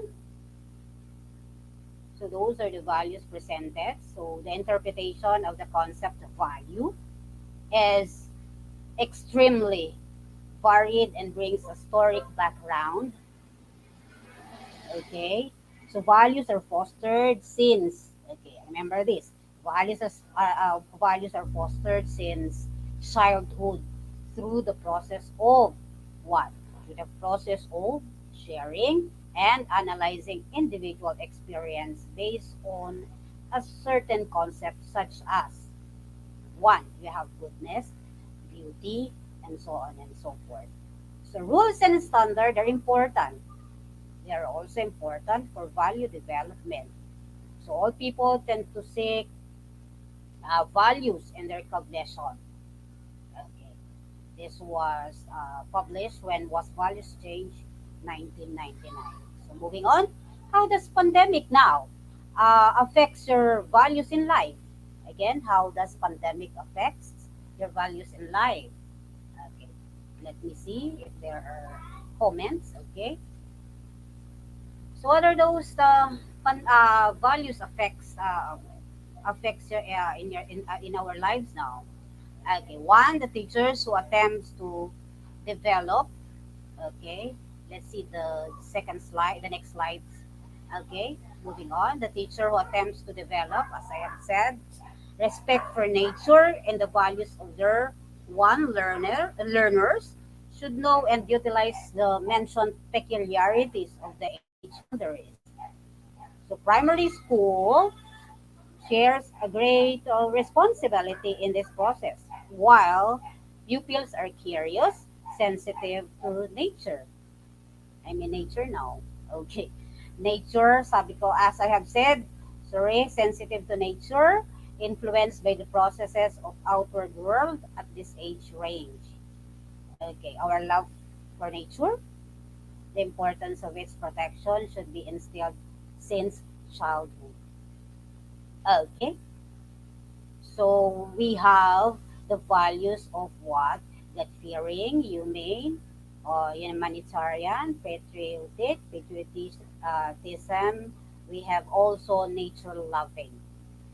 Okay, so experience acquired in the family is further developed as school where value-based attitudes are continually established. A strong individual opinion about the surrounding nature is also developed. So this consideration presented by Klimanska and others have become extremely, I think, important having assessed the data of recent research. So according to research, 20% of the parents stated it was not the main goal of their family. Most of the researchers agree that very often that the media ignore the development of positive value-based attitudes and impose many things without any value-based orientation. Hence, In respect of nature, school is mainly responsible for the fostering the value attitudes of the pupils. That was in the research. So since 1988 or 1998 rather, active enthusiasts have launched a project named The Animate World in Me, which involves the city pupils who have pets. This is according to the research of Bob Rovat way back 2000.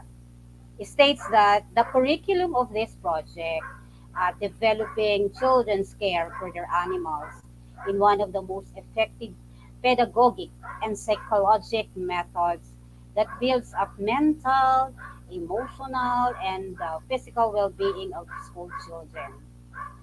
So, enriches their free time trying to reach harmony with nature. Okay, so moving on. So the psychological factors we have in the next slides. These are the psychological factors affecting our behaviors. So what are those? We have our motivation, our perception, and so on. So to reflect to it, we have on the next slides the values, our beliefs, the consequences of our behaviors, and in connection with the values that we are in the present situation now. So values also shape again our behaviors, but in as much or in a much more powerful way. So according to Chomsky's keen observation, unfolds daily as organizational scientists and practitioners grapple with why good people and or organization often do bad things. Why good people, the same as the organization, often do bad things. It is of course deliberately affected by our emotional intelligence. So values can make a major difference in how we live our lives or how we live our lives. When we are in tune with our values, we can lead lives where our philosophy and beliefs align with our actions. So they give us the clarity to make decisions and help us derive a deep, a deep sense of fulfillment. Okay, so we have three types of values students should explore. So moving on, so we have character values, so we have work values, and we have personal values. So come to think of it, the three values the students should explore now. Okay, you have character values. Those are character that are what? The universal values that you need to exist as a good human being. That's character values. And for work values, these are values that help you find what you want in a job and give you job satisfaction. And we have personal values that values gain from nurture and training. Since I mentioned the four domains of emotional intelligence, so we need to delve into emotional intelligence, or what we call the EQ, right? Okay. So as we again delve into emotional intelligence or EQ, it's broken up into four domains, as I have said. So we have in the slides, we have the self-awareness, self-management, social awareness, and we have relationship management. Okay. So as you can see, under self-awareness, we have emotional self-awareness, accurate self-awareness, we have self-confidence. So for social awareness, we have empathy, organizational awareness. So we have self-service orientation. And for self-management, we have emotional self-control, transparency, adaptability. We have achievement, or what we call achievement orientation. We have initiative and optimism. So for relationship management, we have influence, development of others, teamwork, collaboration. and so on and so forth. So according to Daniel Goleman, who made EQ, what is today? Uh, we have, as I have said, self-awareness. This is the very first domain. So the first domain is the foundation of emotional intelligence. It's the ground step to having with what? High EQ. He defines it as understanding your own emotions and their impact. So you know what you're feeling and why, and how it helps or hurts what you are trying to do. So you sense also how others see you, and your self-image reflects the larger reality. So you have an accurate sense of your strengths and limitations, which give you or gives you a realistic self-confidence. It is also gives you clarity on your values and sense of purpose. So you can be more decisive when you set a course of action. Okay? So that you can give again can give you more decisive when you set a course of action. So there are essential values during pandemic situation. So we have patriotism, integrity, and we have excellence. So as public servants, we are all anchored and attached to these values. So moral values must be taught to the students by an education at school and also at their specific house. It is important to know also that moral values are important to be taught to the students because moral values have an impact on the student's achievement and behavior. Again, moral values have an impact on the student achievement and students' achievement and behavior. Okay, so we have in the Philippines bayanihan, or more specifically the bayanihan spirit, is an archetypal Filipino trait. What does it mean? So the terms uh, refers to a certain spirit or attitude or communal unity and cooperation to achieve a particular goal, which has manifested itself since the colonial era, when men in rural towns rather would come together to lift a family's entire house to move the entire house to move to a new place. Okay, so throughout our country's history, in the Philippines, we have seen many instances of bayanihan in this pandemic time, from women volunteering as nurses to Filipino soldiers during wartime, or to ordinary citizens donating relief and aid to victims of calamities.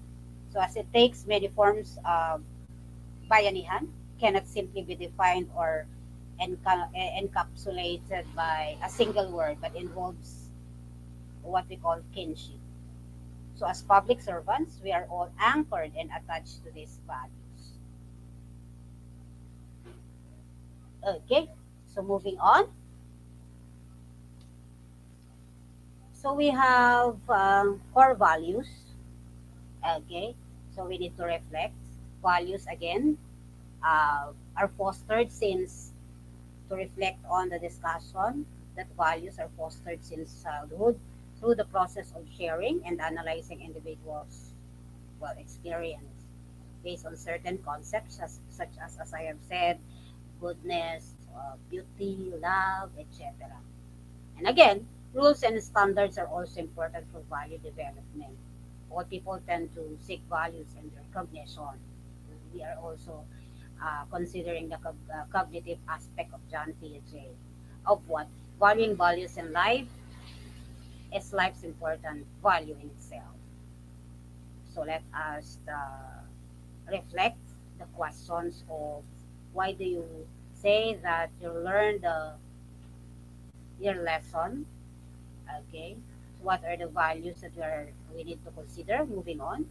So we have the question. This is cliche, but at this point in time, so I have here a question. Who am I? Again, this is cliche for the next slide. Okay, so what are the values to have? Okay, so as I have said in this slide, what can you do to cultivate your values? This is just a reflection. So moving on to the next slides, as I have said, this is a cliche question. The values formation program. One question is identifying the self. So who am I? You may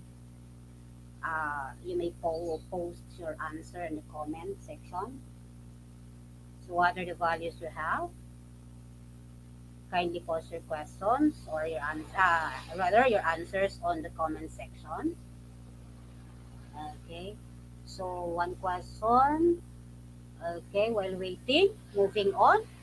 Okay, as I have said, who am I? So moving on, kindly post again your comment. Okay. So developing your inner self. Okay. So what do you think are the values you have? Again, okay, kindly post. So welcome. So okay. So I think you are, you know, reflecting on in this pandemic what is supposed to be my values, what is supposed to be myself. Who am I now? So am I discovering more of the self? Okay. So the questions I posted in our slides are number one, who am I? As I have said, you may post on or later on, you may ask questions for that. If you cannot post your answer if you're not available or not ready to answer the question in the okay in the in our FB page. Okay. So again, so one question that you need to reflect on while I'm discussing who am I, what are the values you have, and the development of what your inner self. So come to think of it, and the values that you have for your family and I. Values my family and I. Of course, it is really important for the individual to show their abilities, no, to inspire his or her family.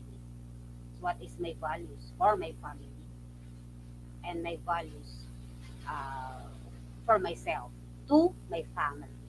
Okay, how about the next slides? Your values with regards to your friends and I. Okay, so doing something good, I think, for another person, whether individual or group, is a way of what? Reaching out. It's a way of reaching out. How about the value formation on the next slide? So we have uh, my teacher and I. So how about your teacher and your relationship with your teacher, specifically now in the pandemic time? Of course, in higher education, I think students are better motivated through personal achievement. Okay. And I think the approach towards education should be what? Imparting knowledge, right? Okay. You may post your answer. So maybe some of you are you know are having stomach problem. Okay. So let's proceed. So I think this is the values that we need to um, reflect on. Okay, communication, or what should I say? Your communication with God, your relationship to your God, to your Creator. Okay, so come to think of it, goodness can be what included under the group of what ultimate values. Our relationship to our own Creator is what the ultimate value. I think. Okay, now if I'm going to rephrase my question now that pop up into my mind, how is this is now my question.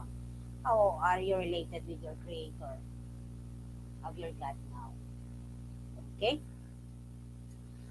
So continue with the next slides. We have I think communications to proceed with.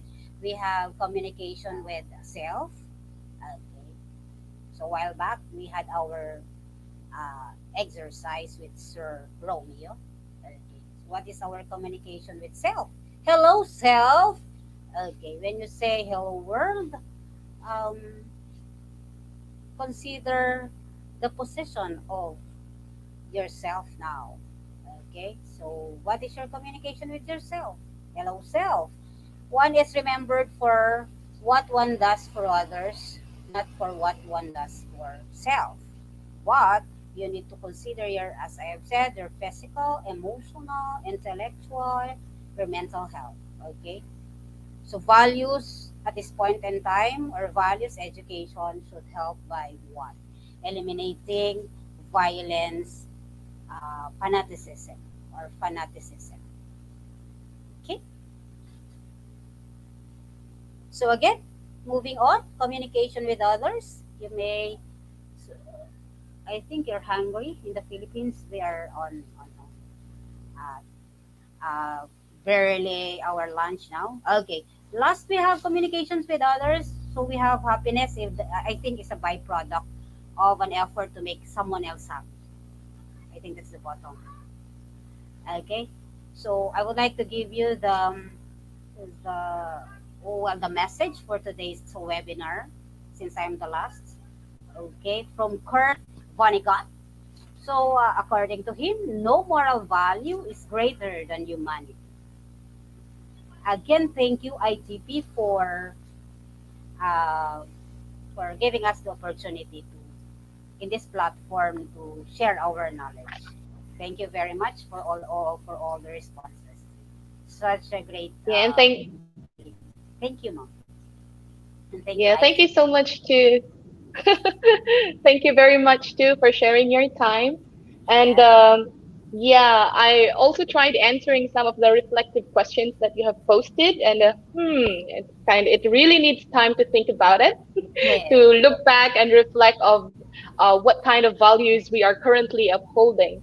So I might as well try to rewatch this video and take note of these questions one more time. And I encourage all the participants to do that because I think it's really high time for us to think yes, of the values that we want to uphold and teach our the younger ones. And thank you so much for sharing the things that we need to put in mind as we help our young learners, our the younger generation, because as they say, values is really crucial as they provide direction and meaning to life.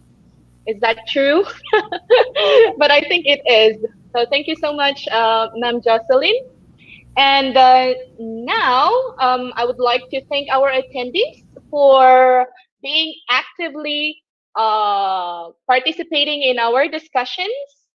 And it just proves that we are really aiming to improve and be better. And now let's prepare our devices, notes, and fingers for the most awaited quiz show. It's time for quiz competition. Good luck.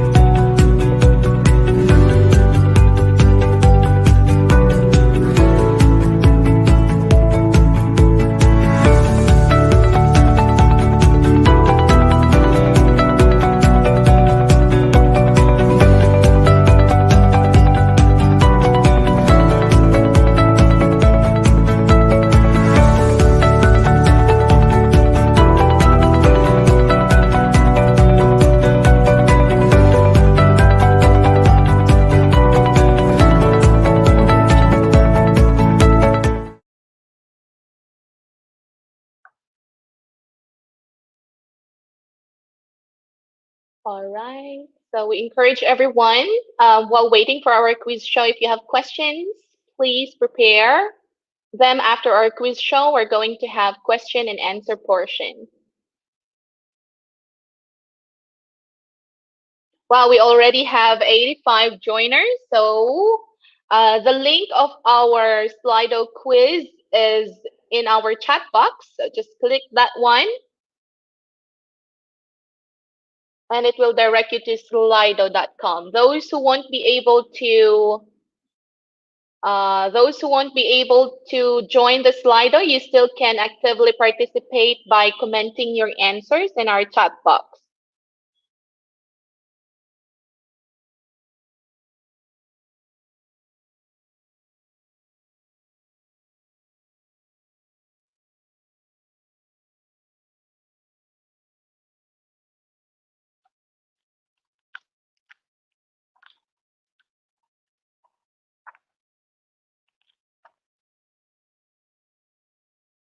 85 participants still, and now we have 107.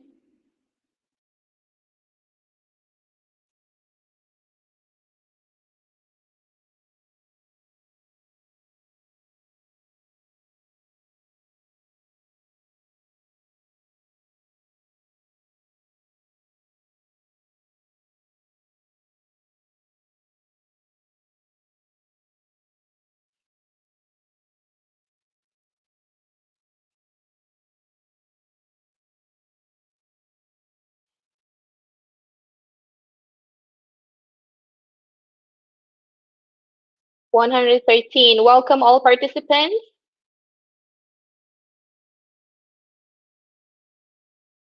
Okay, so let's have the first question. It is the ability to notice the sound structure of spoken words. Is that phonological awareness or phonics?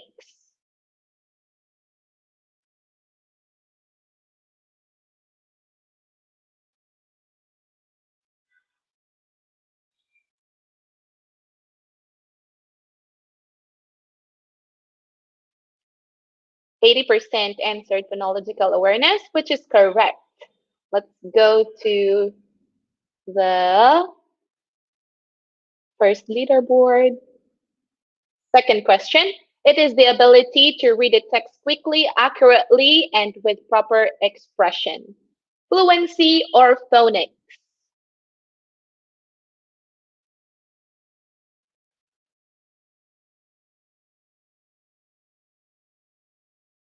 I can see some answers in the chat box. All right, 79% answered fluency, and that is correct. Majority got it correctly. Let's go to the next question. If the student is good at orthographic mapping, reading practice is helpful to increase this skill. If the student is good at orthographic mapping, reading practice is helpful to increase the skill. Fluency, phonics.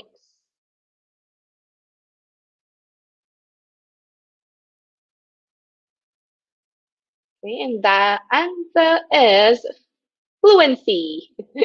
We have least 32% got it correctly, but in our chat box, I think a lot got it correctly. It is a measure of how well you can do exercises that involve your whole body at moderate to high intensity for an extended time. Muscle strength or cardiovascular endurance.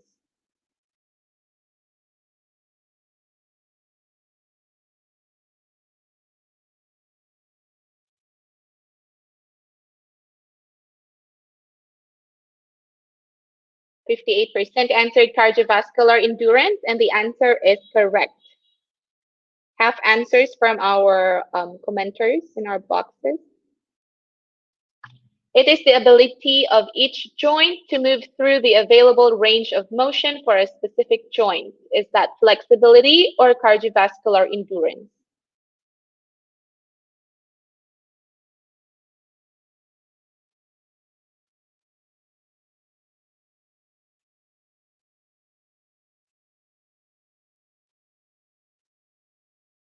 Flexibility is answered by 96%, and yep, we got it correctly. What about in our chat box? Sixth question, it is the amount of fat mass compared to lean muscle mass, bones, and organs. Is that body mass index or body composition?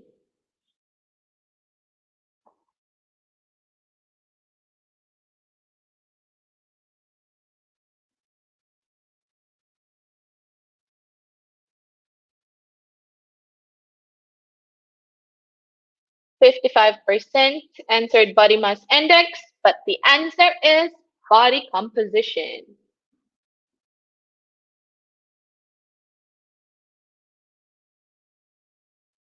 It is about preparing your mind for any situation at work or in your personal life. Is that physical readiness or mental readiness?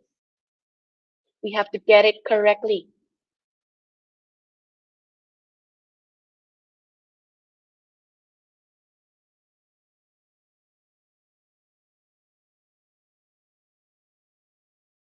94% said mental readiness, and only 6% say physical readiness. So Romeo would be happy with this result. Next question, the eighth question. A sector plan in education indicates overall planning or planning for a region.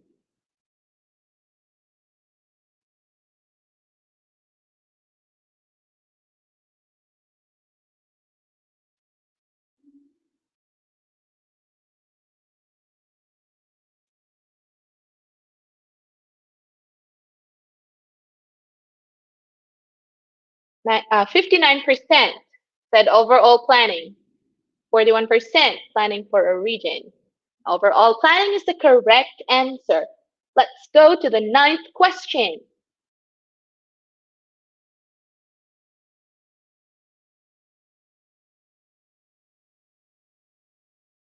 Social reform aims at changing the norms of the group or changing basic values of society.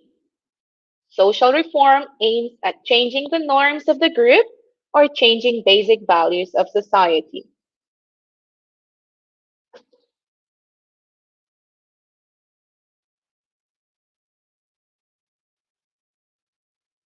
Seventy percent answered changing basic values of society, and the answer is that's correct. And the last question. I hope everybody gets 100%. I mean, everybody gets the correct answer. Let's see.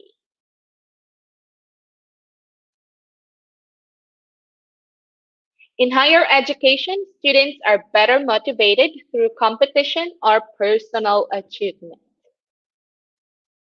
In higher education, students are better motivated through competition or personal achievement.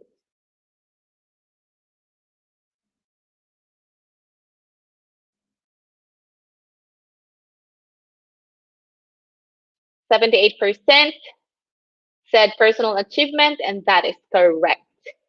Yes. Thank you very much for all the participants, and congratulations to our top 10. Your certificates will be available in few minutes. It will be posted on our page. Stay posted. Now we're going to bring you our question and answer portion. Please post your questions in our comment boxes below. We will accommodate as time allows, as many as we can, as our time allows. Let's go to our question and answer portion.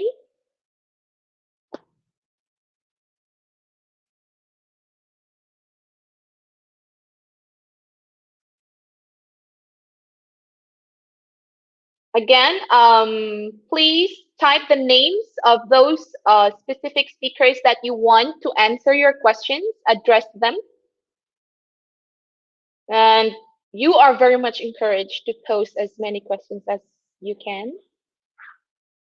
All right, so we welcome our three lovely speakers for today to join us in our screen, on our screen.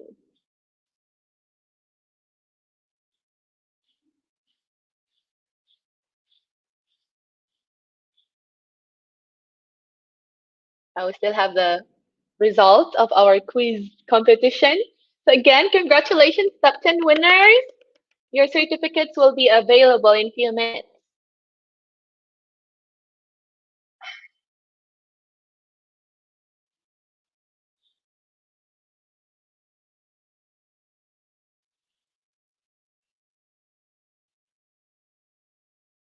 Ameline Katubay is our top one. Congratulations, Miss Ameline, for answering 9 out of 10 and the fastest to slide.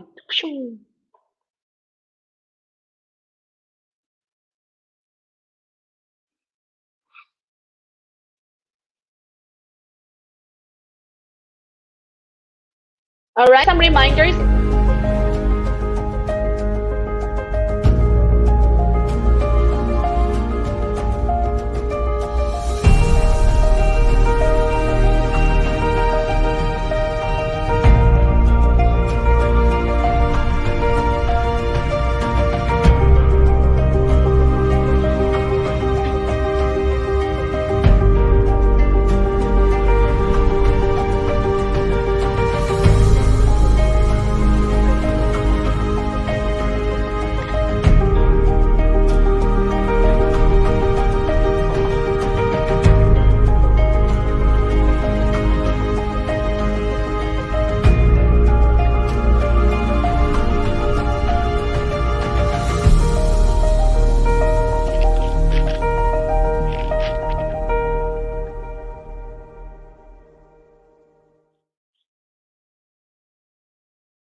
Welcome again, Miss Hadza, Mr. Romeo, and Miss Jocelyn.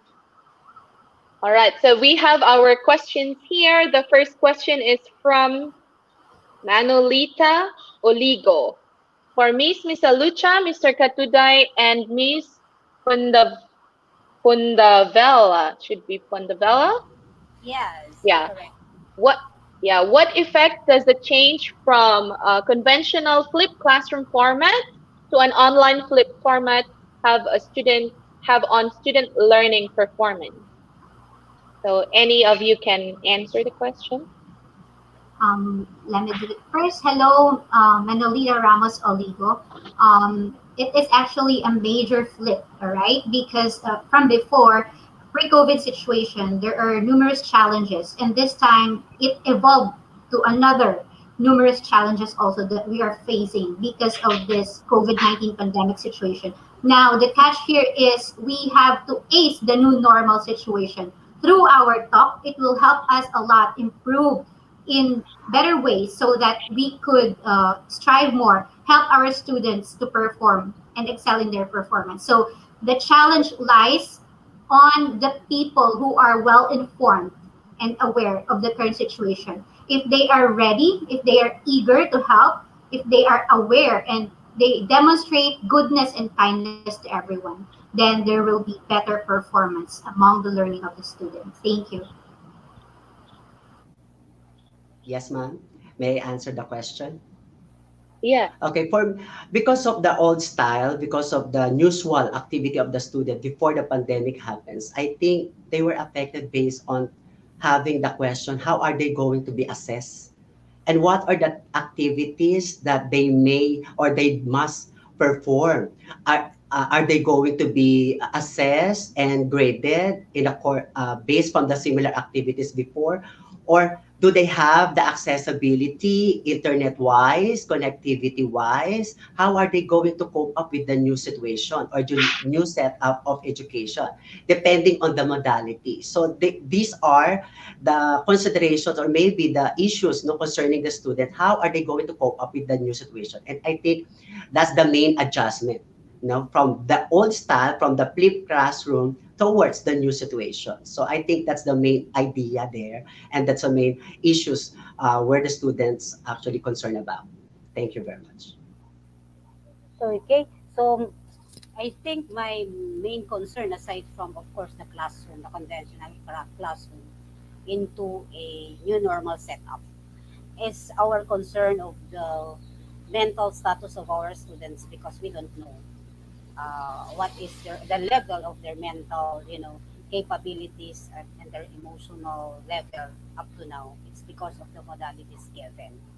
Uh, Whereas if we have the face to face, we can see on their eyes and from their emotions. Now, the concern is like what Sir Romeo stated a while ago, the mental aspect of the students is also our concern in this conventional from this new normal situations. Yes. Thank you very much. I hope that answers your question, Miss Manolita. The next question from Miss Mirasol Silaga to Ma'am Haja Rama. You mentioned that some high school students have encountered reading difficulties such as wrong pronunciation. So, how to intervene or do good solutions with regard to this situation? Thanks.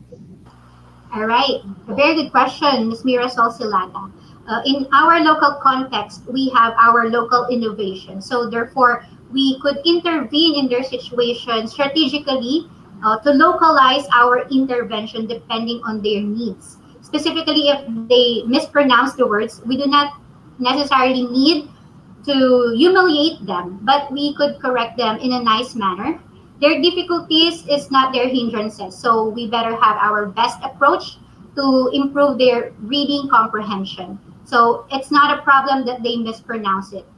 We just have to stratify and strategize the things that we need to inculcate with them. Specifically, we have to give them specific reading materials or a video recording with that proper pronunciation so they can imitate like that. Thank you. Thank you. Okay, we have another question from Catherine Angeles. How is the importance of mental health wellness in education? Question to Ma'am Jocelyn. Thank you. Oh, okay. So one from the discussion of Ma'am Hadja is the readiness. That is the most important in reading, right? So how can we read also? How can be how can we be ready if our mental readiness is not yet ready? Okay. So for higher, let's say junior high school onwards, they have the negative feeling on the pandemic. It's because of the socialization aspects. So is the importance of mental health wellness in education. If they are not ready emotionally, they're not ready to go to school. They're not ready to, rather, they're not ready to do the modules or any online or modality. They're not ready to study. They're not ready to learn if their mental capabilities is not well. That's why mental wellness is the same as physical wellness, according to Sir Romeo a while back. So we need to be mentally healthy for us to be ready to study or to learn or to move forward to our aspirations in life. Yes. I hope that suffices Okay, my. thank you. Yes, or from Neil de Monteverde. Any exercise to recommend so that learners not develop limited attention span? To Sir Romeo. Yes, thank you for that question, Sir Neil Demonsteverde. Actually, in the new normal setup, because of the pandemic, many students failed to, continue their usual activity. And I think we could develop learners to attention span during online classes by giving them a break or just a simple activity, just what we did a while ago during the activity one. A simple 5-minute workout, give them a simple movements to follow, give them a specific instructions to do or activity. Especially, I ask my in my college students and also to my junior high school student up to senior high school student. Usually, when they're facing the computer, I ask them to blink their eyes after 5 minutes. Okay, or maybe to move somewhere else, to look or to focus their eyes somewhere else, so their eyes and their mind could have the proper relaxation after dealing with the computer for a long period of time. So these are simple activities that we could apply during online classes or maybe during their extra time. Just give them short minimal activities wherein majority of the muscles is involved. Plus, of course, you need to concentrate also the brain. One of that is the blinking of the eyes, then Right. taking off Wow. facing the computer. Go. Thank you. I hope you I ask. love, I answered the question. I love that. Thank you, sir. Now from Manolita Ramos Oligo. For Mr. Katuday, why is upskilling teachers digital skills a big thing in the new normal education? Oh my God. So my topic is not ICT, but I will answer your question. Obviously, when we talk about upskilling, from our no from our conventional style of teaching plus our normal strategy, we need to be adaptive. That's the main thing. We need to be adaptive and open-minded to the new changes in our environment. Whatever is expected to us, obviously, as a teacher or being a student or working in anywhere else, whatever the demand to us by the community or by the society, we need to give them 100%. But by doing that, of course, we need to adjust also, be adaptive with the changes. That's all that's the main thing that we need to do. If you're not good in ICT, try to do tutorial, try to attend trainings, be upgrade with your thoughts. And if you're not a good performer or maybe you have a difficulty in leading our organization, if you're a leader, try to tap up higher or advanced individuals who have good knowledge about dealing with people, diba? So we need to, it's our choice. Now, it's our choice to upskill. It is our main thing now to be adaptive and adjust to the demand of the community or workplace or society. Thank you very much.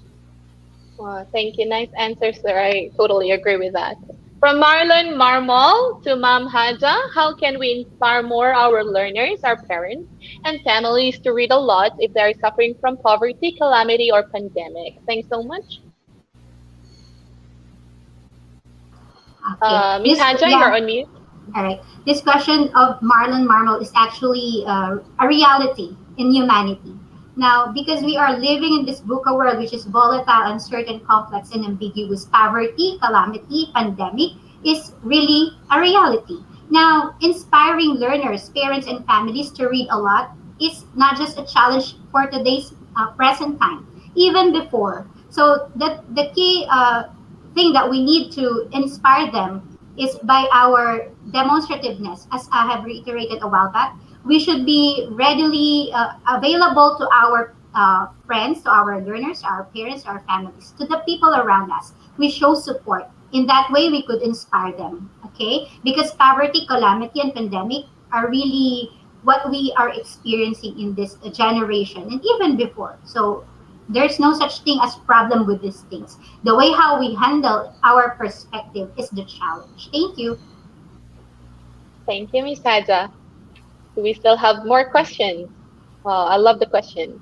From Anne Pasco, how to encourage the students to do physical fitness when they're just home during this pandemic. I believe that it's for you, Mr. Yes. Romeo. Okay, thank you for that, Ma'am Sarah, and also to the one who gave the question, Miss Annie Pasco.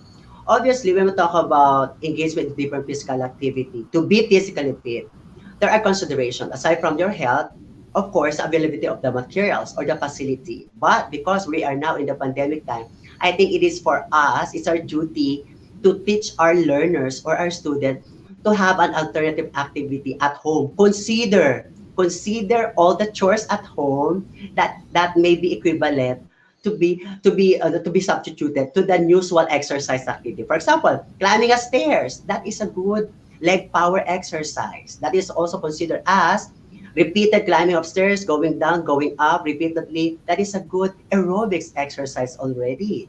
So all we have to do is to be more open-minded. All the main consideration there, the word there is to move. Then try to increase the intensity of that simple activity from simple jogging in place for 2 minutes. Then try it next time 3 minutes to 5 minutes to 10 minutes. Then try to talk to people, ask your friends or maybe your family members to participate also with that simple activity. Washing dishes, cleaning the garden, arranging the garden, pulling or arranging your sala will be a good help. That will give them the chance to continue doing physical fitness activity because movement is life also, preparing your mind to focus on all your routines. Thank you very much. Thank you, Sir Romeo. From Renz Cruz Mabalatan to everyone, can academic freeze the lower suicidal rates or psychological effects to both teachers, students, and even the parents? All right. Let me answer that first. I believe we are not in the position to answer these things with regards to academic freeze because curriculum wise, experts say that we have to continue our education despite we are experiencing pandemic. But personally, as a teacher, I believe that through constant efforts of stakeholders, we could lessen the challenges that we are experiencing in this global pandemic. All right. The academic freeze will surely lower suicidal rates. But what are they going to do at home? That is the question. How are they going to improve themselves while they are at home, given the fact that the academic is frozen indeed? So the challenge lies on the collaborative effort of all the stakeholders. There might be pandemic, but learning continuity must continue. Yeah. May I add, ma'am, to the Yeah, question of sure. Go Renz ahead. Cruz Malabata? Uh, we can do nothing about it. Even during the World War I, World War II, during that time, they experienced academic freeze because of the situation. But this time, it's different. It's different. We have all the technologies. We have all the style to continue learning and to continue education. All we have to do is to adapt and use different strategy to what? To address those problems that can cause suicidal tendency. What is that? Try to, keep active, be physically active so you can divert your attention momentarily or for a while. Then accept who you are, identify your own weakness, put that in mind that we are not perfect. But after identifying these imperfections of ours, maybe someday or maybe tomorrow we can have a new version of ourselves. Be positive. Then take a break. If you can do such activities, if you're not perfect for that demand, so in your work or in school, for that matter, try to take a break. Internalize, meditate, eat well, eat good foods for yourself, reward yourself, then also talk to people. Talk to the one you can trust to, whom you can trust to, your friends, your family, even using a simple platforms and social media will do as long as you know how to filter messages. That's what we can do to avoid that suicidal tendency. It's so sad to hear someone's having that problems or maybe experiencing that thought to do suicide. I think that's the least thing that we must do. We need to appreciate ourselves. Ourselves is a gift. Our body is a gift from God. We need to appreciate it and value it. Thank you very much. Okay. So, can I read the question? Can academic praise lower suicidal tendency rates? I don't think we can have this praise, academic praise. I still suggest that we need to have to go on with the education, okay? Because psychological effects that only triggers it's because of pandemic, not because of education. It's because of the situation where every one of us has what limits our socializations, our some activities that we used to do. So academic is no longer, the problem actually. It's the pandemic actually is the problem. So I think we cannot lower the cases of academic, cases of suicidal rates if we cannot continue our education. The more if we get as my experience as an evaluator of a psychological uh, well-being of our students, the more that they have no activity, the more psychological effects that they will experience. Actually, doing modules and online, classes is what are one way of saying that we somehow divert their attentions, doing, in their families. Uh, Whether we like it or not, within the family is already what has a problem actually. So that's not only well education per se. So I think we cannot, um, you know, uh, education we cannot place them. That's a source of survival actually. So that's my evaluation of that. Thank you. Thank you very much for the answers. I hope that answers your question. Renz Cruz Mabalantan. Facebook user. Especially that we know how important breathing is to our physical well-being. It's a statement. Maybe you want to give a comment on that, Sir Romeo. Okay, so let me read it first from the Facebook user, especially that we know how important breathing is to our physical well-being. So Uh, that is such a statement, of course. Maybe the Usually, question is, even oh, sorry. yeah, yeah. Uh, even we are lying, even we are sleeping, there's an activity ongoing in our body. So through that breathing exercise or activity, I just try to understand the statement. Okay, we still consume energy because of that action of our body. So I think manifestation that we are manifestation or maybe a sign that we are doing and leveling up the activity because of the breathing activity also when we go, when we heighten your cycle of breathing, therefore, we're doing a good aerobics activity.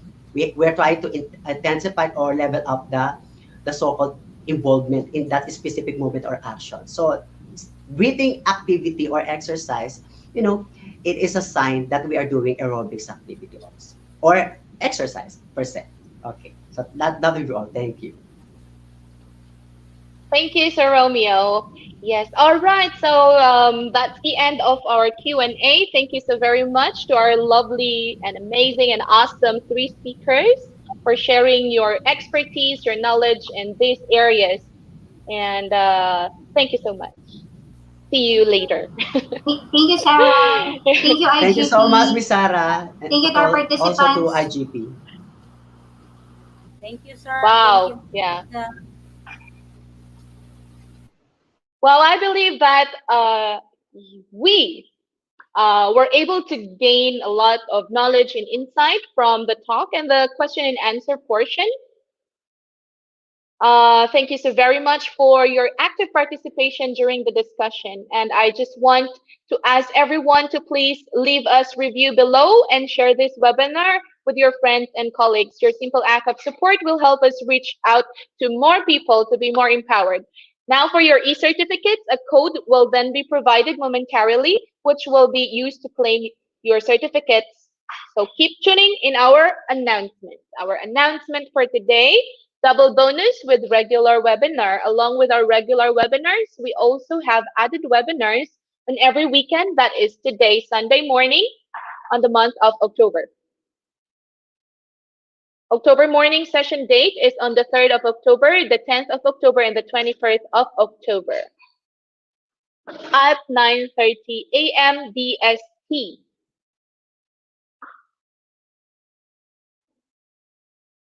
Triple bonus starting from October to we have a webinar series program. You will get individual certificate for each webinar, and after submitting all certificates, you will receive webinar series certificate. It is highly focused on teaching strategies, research, assessment, pedagogy, tools, and techniques, and professional development communication skills.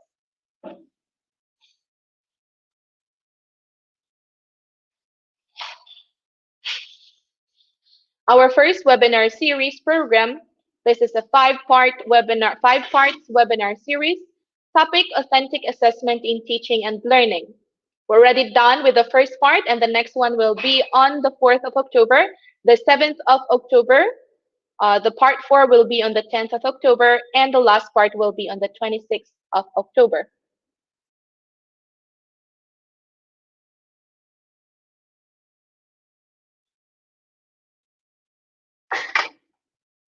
Our second webinar series program, this is a four-part. We have 4 parts webinar series, and our topic is teaching English as a foreign language in assessment. The first part's already been done on the the first part will be on on the 2nd of October. The next part will be on the 6th of October, and the third part will be on the 20th, and the last part will be on the 24th.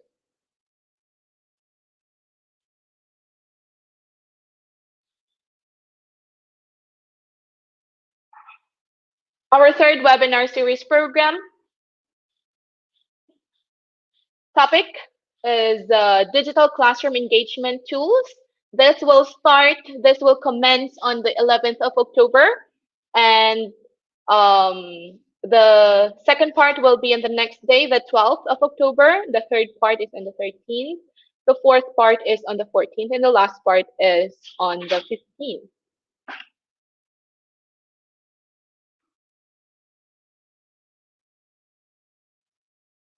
Certification process, step by step.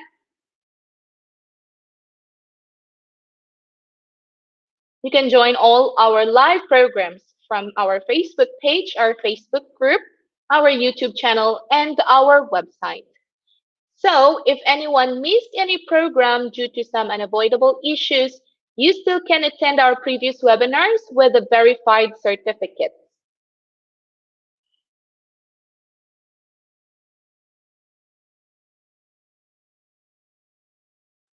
Step 1 for the certification process. Our main theme, our today's program name is Acing the New Normal Education.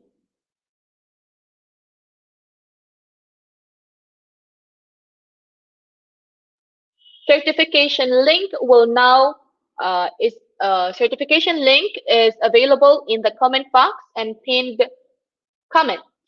Certification link will be also available in this program post on our Facebook page, Facebook group, and our YouTube description.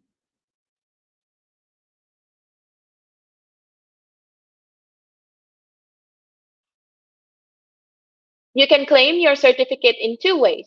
First one is direct link from the comment box, pinned comment, or post description.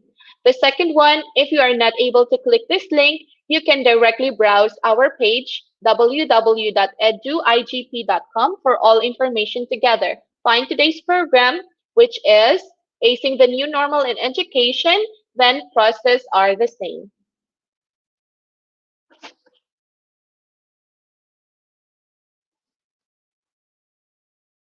Step 3. Browse www.eduigp.com or given link. You will be redirected in this page of our website.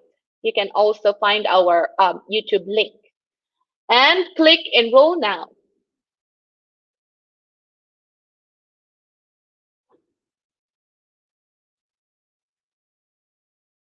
If you are new, you can create your account. If you have already an account, then you can type the seminar title or find the seminar title and get enrolled for those who will create their new account.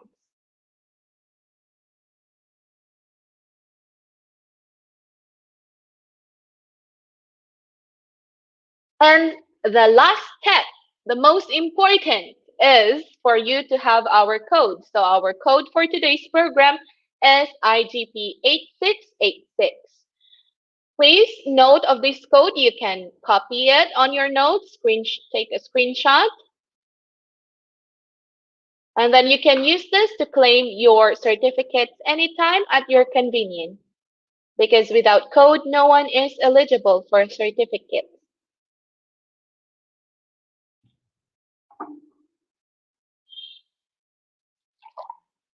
Again, our code for today is IGP 8686.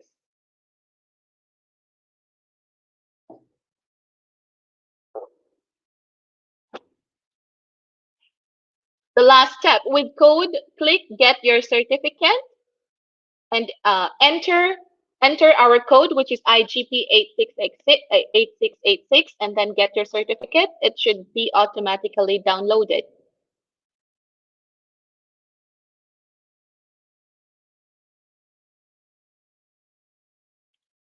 So there you go. Your certificate is now ready. Anyone can verify your certificate. It's uh, below your certificates. You can see the verification code. Verification.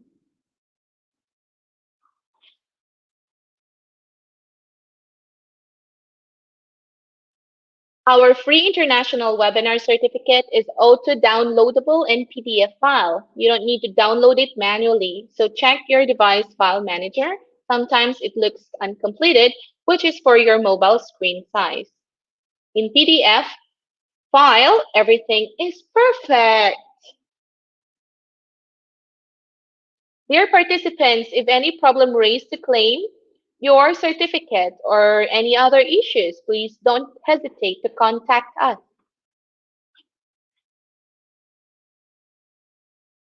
Our core team members are always ready in comment section to support to find solutions.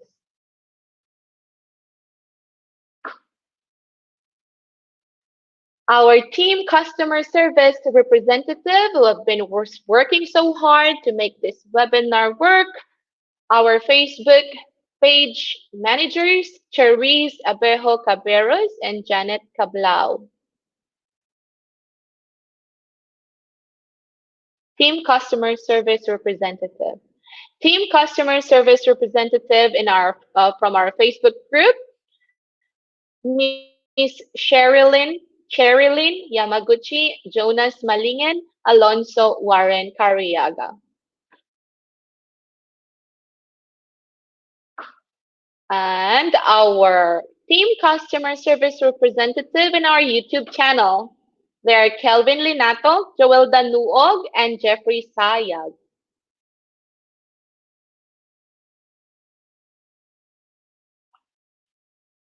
This evening, the 3rd of October 2021, we have another webinar with the title Disaster Preparedness and Climate Change Adaptation. We have three speakers coming from the Philippines.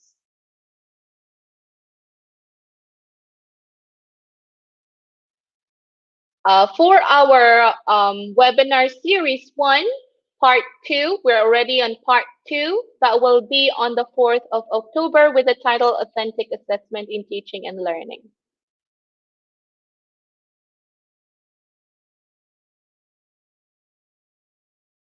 And on Tuesday evening, that will be on the 5th of October, we have the webinar's theme, competency-based teaching. We are having two speakers from India and the Philippines.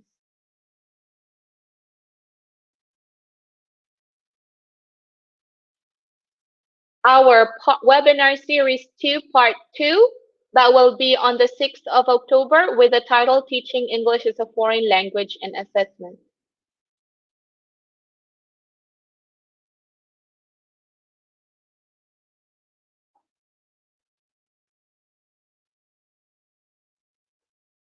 And our webinar series 1, part 3, that will be on the next day, the 7th of October, with the title Authentic Assessment in Teaching and Learning.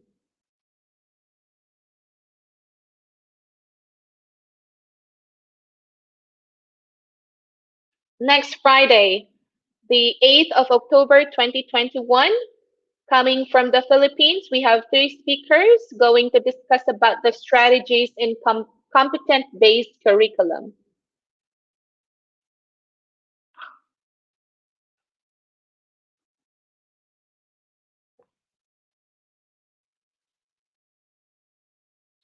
And another upcoming webinar on the 9th of October 2021 with the title Implications of Theories of Reading to the Teaching of Reading. We're having one speaker from the Philippines, Mr. Jimter Desina.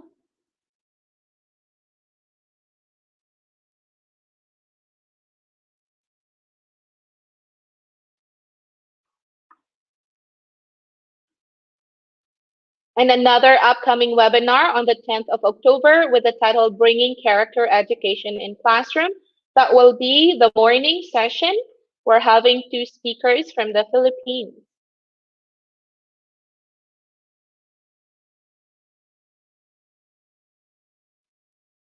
And in the evening, we're going to continue with the webinar series 1, part 4.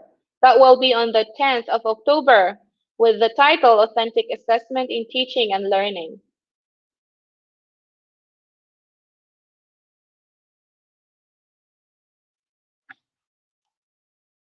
And another upcoming webinar on the 11th of October.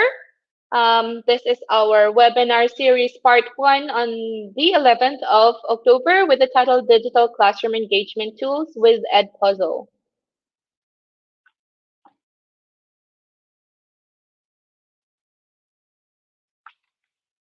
And the part 2 of our webinar series 2, 3, that will be on the 12th of October.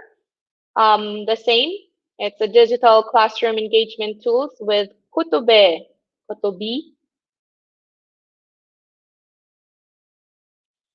And the next part of our webinar series 3 the following day with the title Digital Classroom Engagement Tools with Google Site this time. And the next webinar series 3 with the title Digital Classroom Engagement Tools with Wakelet on the 4th of October, on the 14th of October.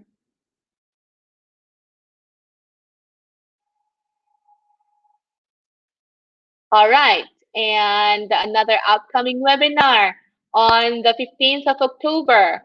That will be the overview of digital classroom engagement tools overview. And on the 16th of October, we have a speaker from Oman who's going to discuss about artificial intelligence in education.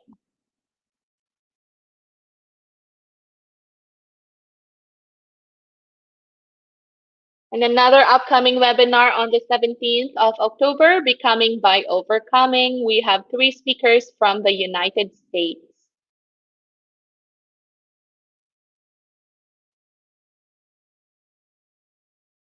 Another upcoming webinar on the 18th of October with the title Personality Traits and Technology Acceptance. Two speakers coming from Pakistan.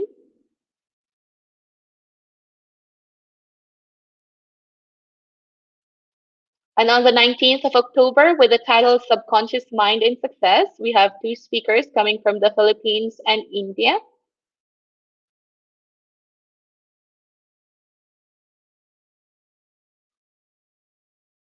And our 4-hour webinar series 2 part 3 that will be on the 20th of October with the title Teaching English as a Foreign Language and Assessment.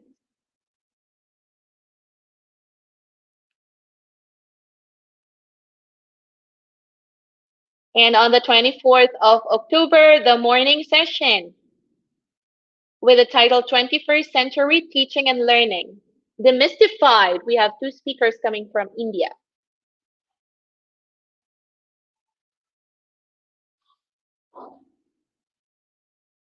And in the evening, we have the fourth part of the webinar series 2, Teaching English as a Foreign Language Assessment. Wakelet.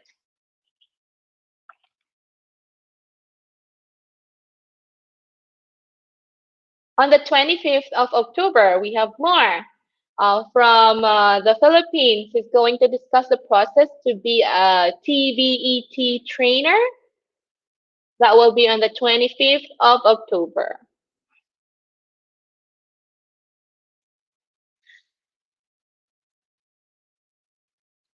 And the last part of our webinar series 1 will be on the October 26th with the title Authentic Assessment in Teaching and Learning.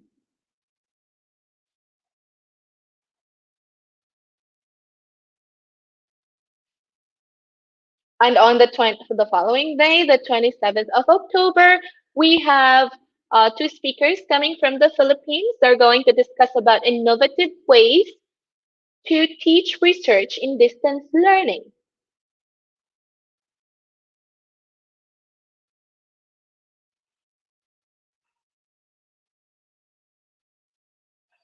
And another upcoming webinar on the 28th of October with the title International Political Economy.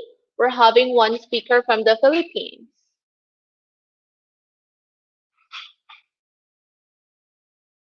And another upcoming webinar on the following day, the 29th of October, with the title Work-Life Balance Professionally. We have one speaker coming from the Philippines. And another upcoming webinar on the 30th of October with the title Different Teaching Modality. We have two speakers coming from India.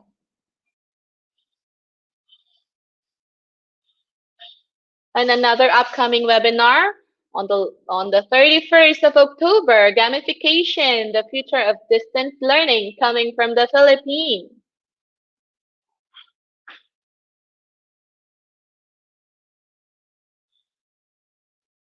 So those, ladies and gentlemen, are our upcoming webinar, which you can join in. I hope to see you all there, guys, learning and being empowered. Again, our code for today's program, Acing the New Normal Education, is IGP 8686.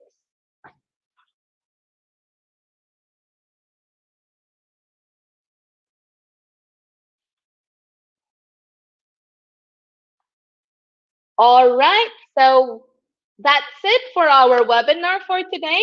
Once again, thank you so very much to our dear speakers who have shared their knowledge. And of course, this webinar won't be here if not of you, our dearest attendees. To the old and new, thank you so much. And so, have a happy Sunday and have a great day, everyone. Stay safe and remember, let's move to improve. Bye.